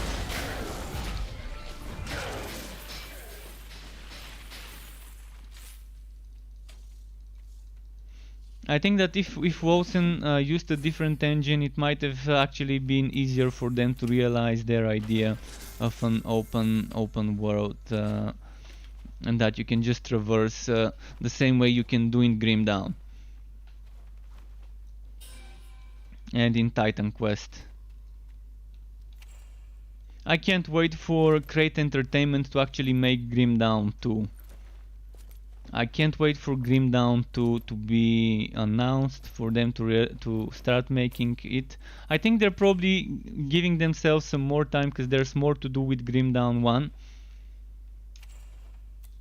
And they're probably gonna give Path of Exile and Diablo time to release their next titles. And eventually, let's say Path of Exile 2 launches, Diablo 4 launches. I think after that it's gonna be the time for Grim Dawn to launch Grim Dawn 2. With completely revamped systems and everything, new engine and whatever. Even though Grim Dawn has updated their engine, some people still don't like the combat and the feel of it. I do love it, how they've reworked it. I'm just kind of bored of playing the vanilla Grim Dawn, so mods are where it's at for me when it comes to Grim Dawn right now. But they keep updating and rebalancing the core game so much quality of life changes every update. I just can't believe there's someone like Crate Entertainment that does that. Apart from Crate Entertainment, I guess it's just 11th Hour, the creators of Last Epoch and Extra Games of this game, that of Torchlight 3, that listen to the community so much and constantly change even little things like quality of life things.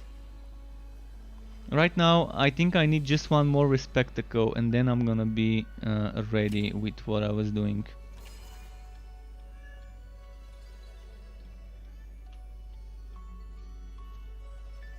My pet needs a little bit of food, I'm gonna give him in a moment. But yeah, Grimdown is definitely right now one of the most apart from Path of Exile, Grimdown has the most of endgame. I think those two games have the most of variety in the endgame. But I don't like the league content. I don't like having to start over, and I don't like having to wait a month, month and a half, 2 months for a certain league to end. So I can access the league content on a non-league character, on a standard character. And Grimdown has constantly been adding new types of endgame. We've got Nemesis bosses we can do. We've got dungeons like Bastion of Chaos and Steps of Torment and Port Valbury and that other one, I forgot the name of, Sacred Grove or whatever it was called. And then we've got Shattered Realms, and we've got the Crucible DLC. We've got so much different things you can do. We've got bosses like the Modgrogan avatar and the what's its name, the Ravager. You've got that new boss in the Sand Zone. I forgot his name as well. So you've got many different types of things you can do to get your items. You're not stuck of doing one type of endgame, but again, that's a game that's been in development for many years. I can't expect Torchlight 3 to launch with that much endgame. I've already given them my feedback that I think one type of endgame is not enough nowadays for the majority of ARPG players. I'm still gonna play the game if it only has one type of endgame when it launches. But I told them that it would be nice to at least have a second completely different type of endgame together with the Fazir's Shaz dungeon. Because the majority of the players would be, oh fuck, this is boring, there's just only one endgame type. I get bored too quickly doing the same thing over and over again. That's gonna be probably 70, 80, maybe 90% of the players once Torchlight 3 launches and they see there's only one type of endgame. That's why I told them to consider making at least one more endgame type, or maybe making the story zones like the one I'm right now in to be scaling with player level after the player finishes the story. That by itself would be amazing alternative to instead of farming endgame, the endgame mode, to be able to just go into the story mode missions and have the enemies scale to your level after completing Act 3. That is. I believe I'm not the only one that thinks this is a great suggestion, and we might end up making it as a suggestion on Note. Note is the feedback page where people can suggest stuff and upvote. And based on what gets upvoted the most, they take that feedback into consideration and prioritize if they like the idea, the development of something like this versus another thing. So for the Note, I'm gonna give you the link. I've got it here. Torchlight 3 note.io. Okay, there's the link. So here, and see a dragon if you're still there. See thanks for the questions. But yeah, this is the page where you can suggest stuff, where you can write feedback. You can say what you like, what you don't like about the game, what you would like to see added into the game. Feel free to send all sorts of weird suggestions. They would not ignore them. They eventually every now and then sit down and check every single suggestion of the most voted ones especially, and they keep it neat and clean, so they remove some suggestions eventually once they have been discarded, but the ones that they haven't discarded would remain there for quite some time. Phantom Buffer, finally. I finally start getting things for my legendarium. Oh, and I got new poison damage and physical damage legs. See, that's gonna give me more damage, but I'm gonna lose a lot of HP. Actually, the 7.6 versus 7.9. Oh, I'm losing crit chance, that's why the DPS doesn't go up. But if I add some crit chance, it might be very good to keep it.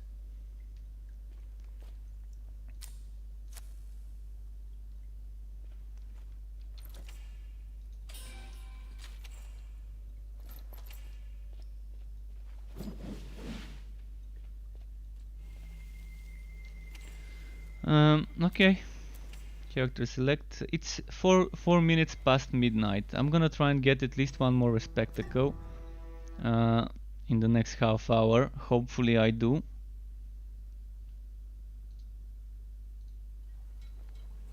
But as I said, I need to give my pet a little bit of food, so just give me a moment. Come on, Sky, where are you?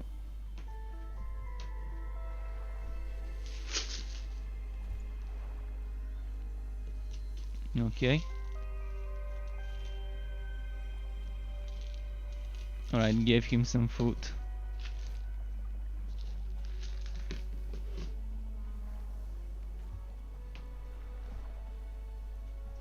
Right, ready. I need to quickly go leave some of those wife-bound items in my storage, because I don't know. I mean, so far it doesn't seem like I can die from those bosses with me having okay gear already. But I might make a mistake and die, so I'd rather kind of get rid of the unbound items, the wife-bound items.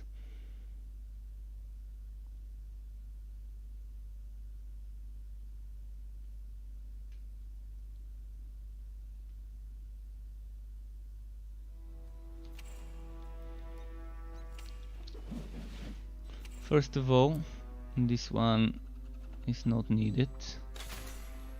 This one I'm gonna save for leveling up a Wobby. And this one I'm gonna save for leveling up a Wobby. This one as well.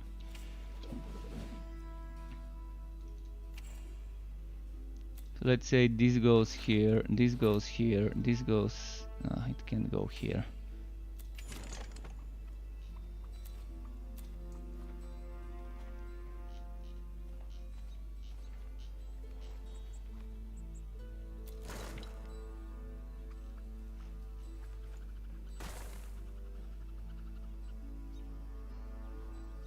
Oh no, that's hardcore, fuck.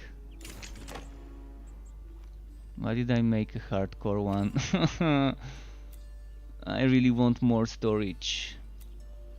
More storage will be coming once we unlock it from finding the recipe or getting the recipe for it from what's its name? From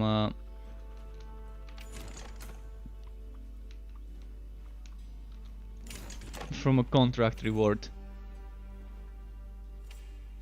Well, I'm gonna have to do something here and get rid of this one and put this here.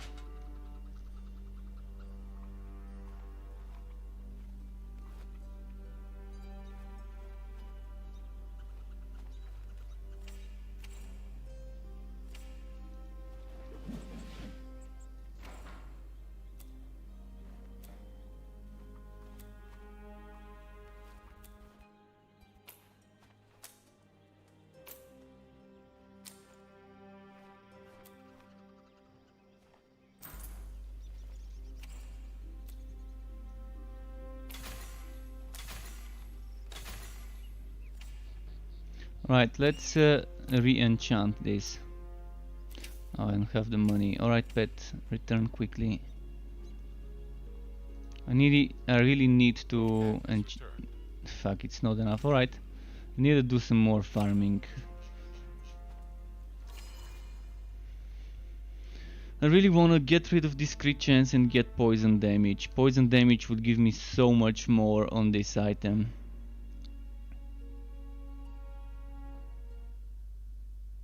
Because I've got a lot of crit anyways.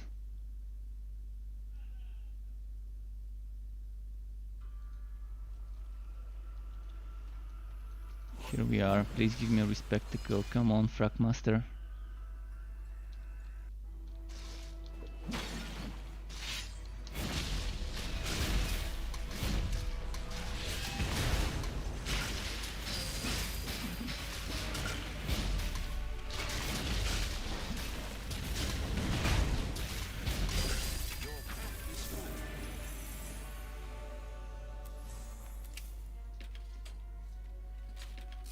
Your pack is full.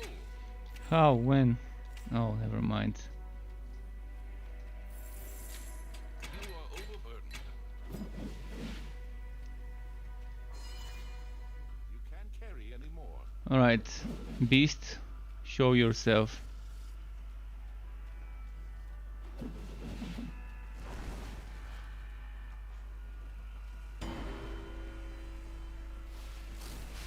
Hopefully I don't miss a beast.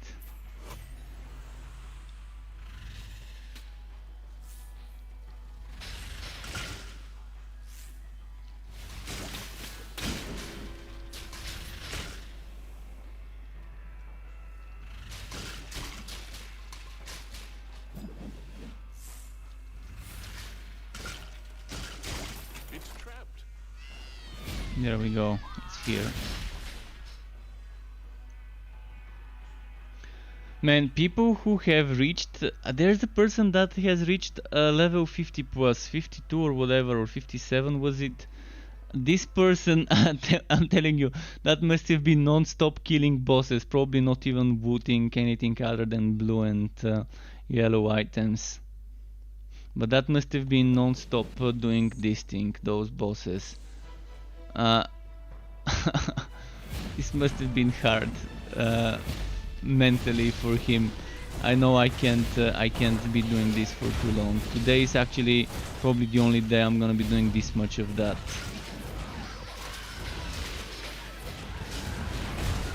Only because I need urgently those respectacle points.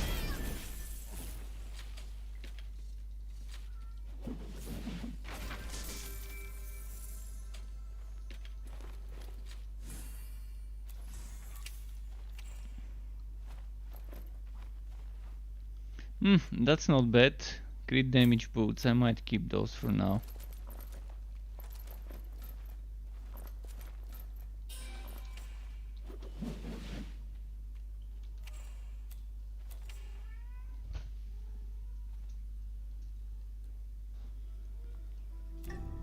Alright, let's try 1, 2 more, 3 more times, maybe 4. We'll see how many more I can do before the end.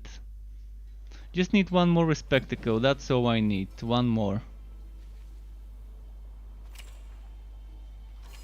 Eventually I'm gonna need, after that one I'm gonna need 6 more, but those 6 more are not urgent. But for my video tomorrow I need to remove 6 skill points, so I can learn the 6 train skills I don't have points into.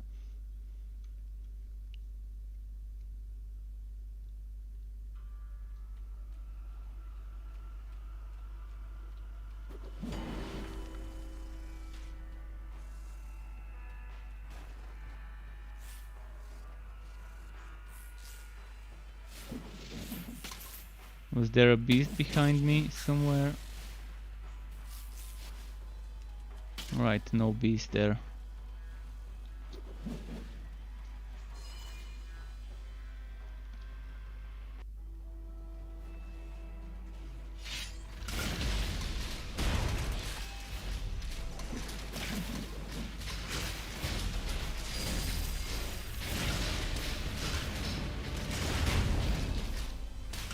You are dying.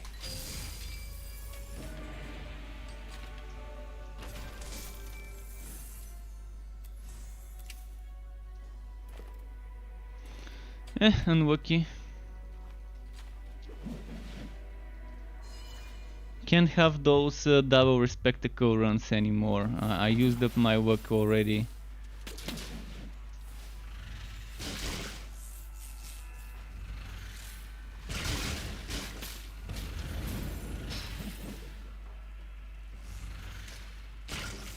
Nice.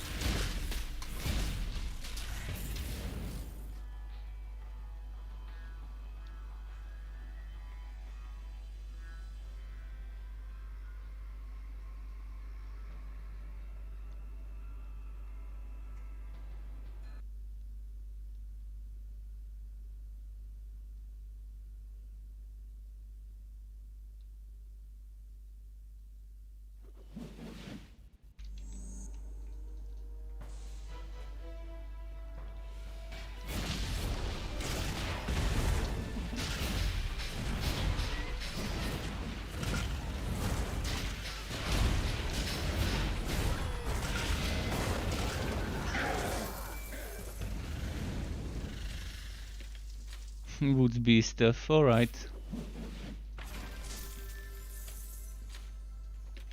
Your inventory is full.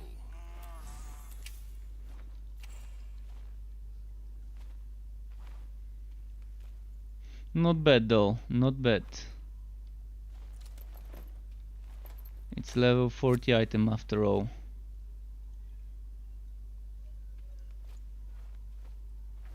Let's see. Poison defense, defense. It's not too bad, just not for this hero, I guess.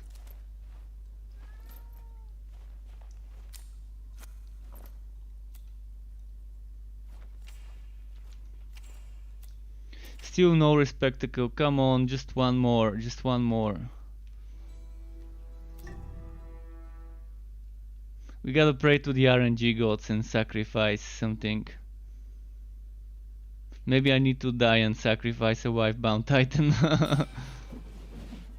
But if I die I'm gonna lose some respectacles, so might as well just put them in the Take a storage chance. before Spend some that. coin.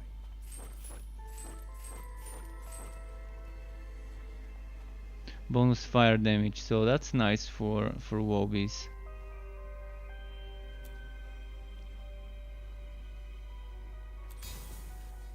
Till next time.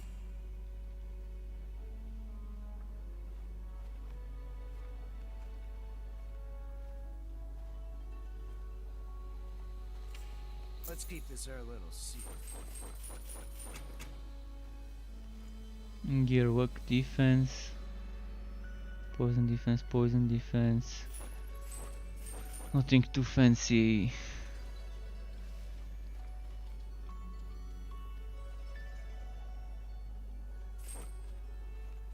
Probably gonna keep that, but that yeah, all? not gonna use it.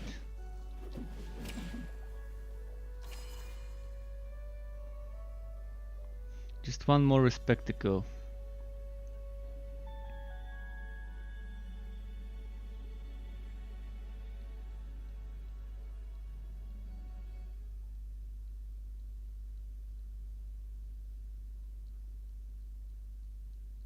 Or I can level up, that also could work. If I level up, I'm only gonna need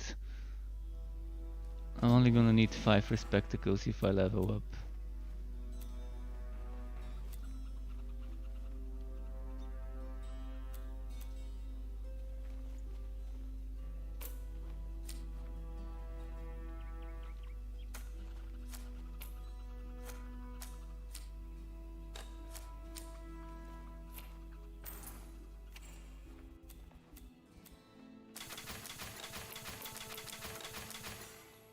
This one's wife bound. Fuck, I'm not gonna carry it with me if it's wife bound.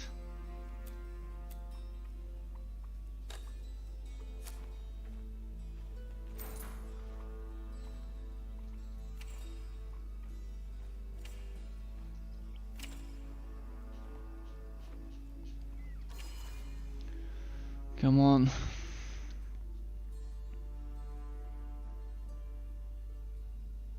My wood senses are tingling. We better get that now.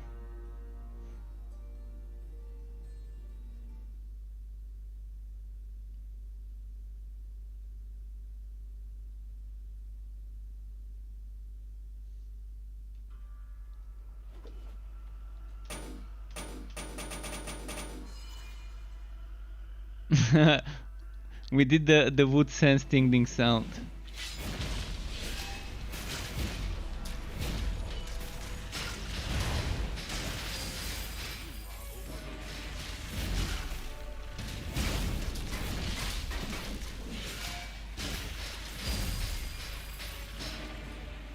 No spectacle, but at least we got a bunch of blue shit.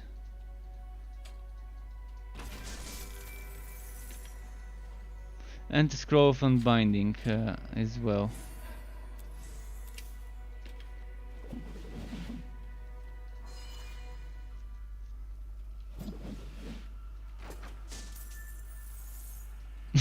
Okay, so that's why my wood senses were tingling.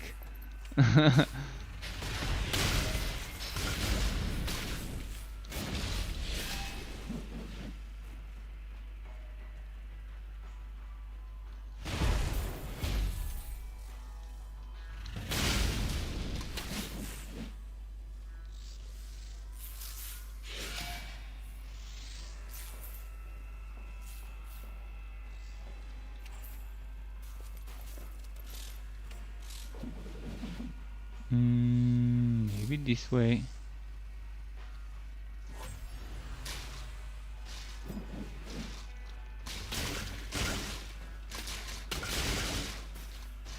It's rigged. Come on, beast, I know you're somewhere here.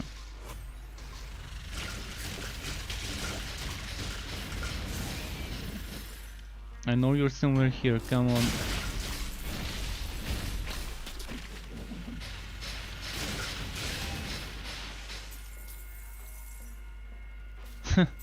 Well,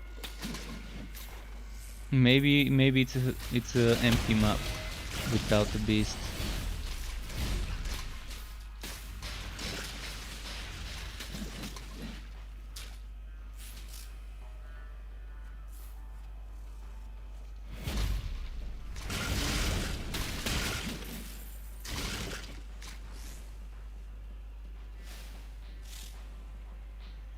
Last resort would be in this place here. Come on. No.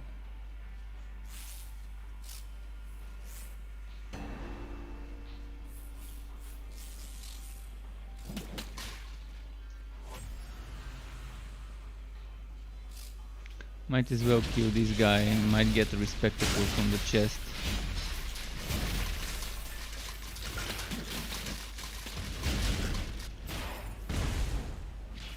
Ah, fuck this shit respawning.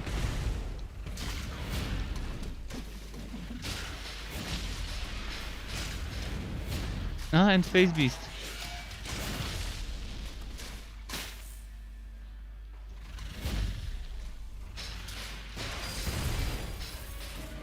Okay.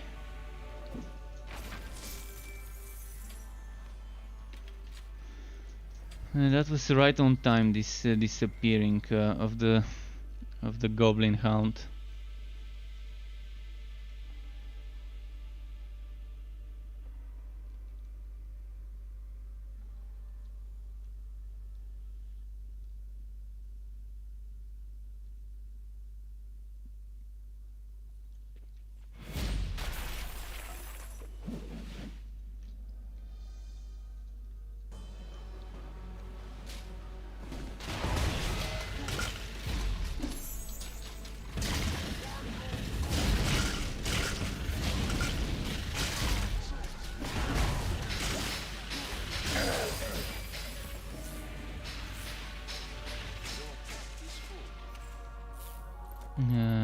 How's my pet doing? Okay, he's got room for stuff.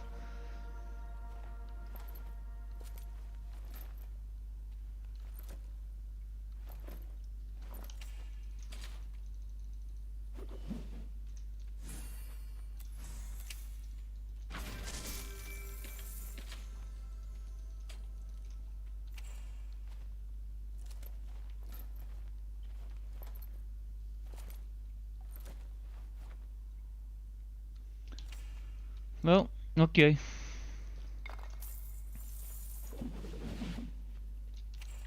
Another 2 tries, I think, because it's 23 past midnight, so we don't have much time.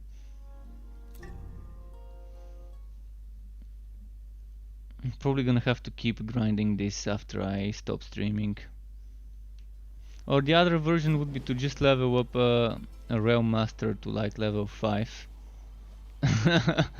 and get some skills from there.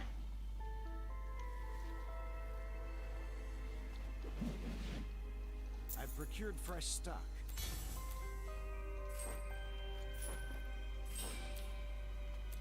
I'll be waiting.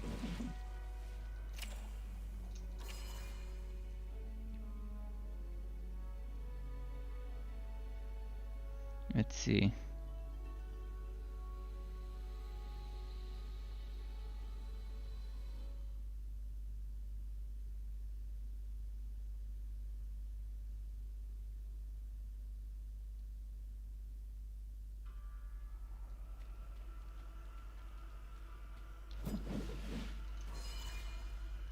Is it the Waki run finally?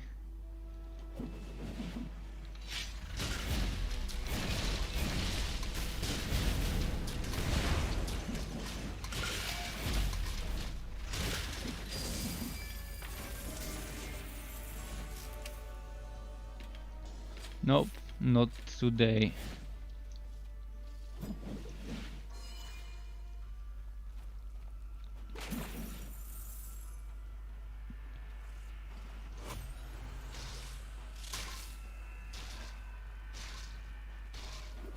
And look at the XP bar. The XP bar has moved from here to here for the past 2 hours, 2.5 hours.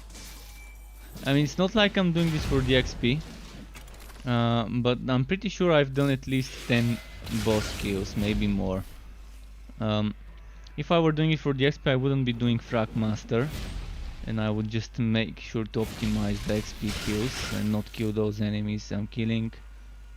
Just kill bosses, but yeah.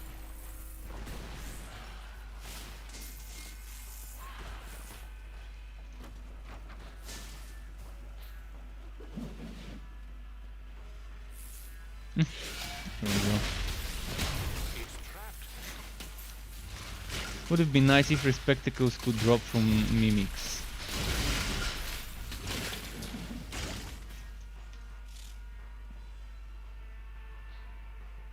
They're probably gonna rework the Mimics a little bit in regards to what they drop and stuff like that, and how difficult they are to kill. I remember back in the day when Mimics could stun walk you. In the early levels I used to avoid them, because they could kind of stun walk you, you didn't have much damage. And that's before you could even pick Ridiculous as a starting difficulty, where you had to start from normal before you can even unlock the others. Actually, that was back in the day when you didn't have difficulties as choices, and there was just one difficulty. Finally, the final Respectacle. Oh, I can finally rest safe today, knowing that I won't have to farm anymore for a while. So that's nice. Damage versus goblins and electric damage and poison defense. I wish it was electric defense, because that was gonna be perfect to save for the next frontier.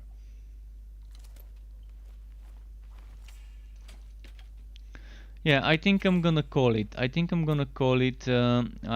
27 past midnight. Normally I stop around this time. So thanks everyone for tuning in, for watching, for the follows, for the subs, YouTube subs and everything. Keep it cool until next time, and tomorrow I'm gonna be uploading the quest skills overview for the Realm Master quest. So until next time, and goodbye.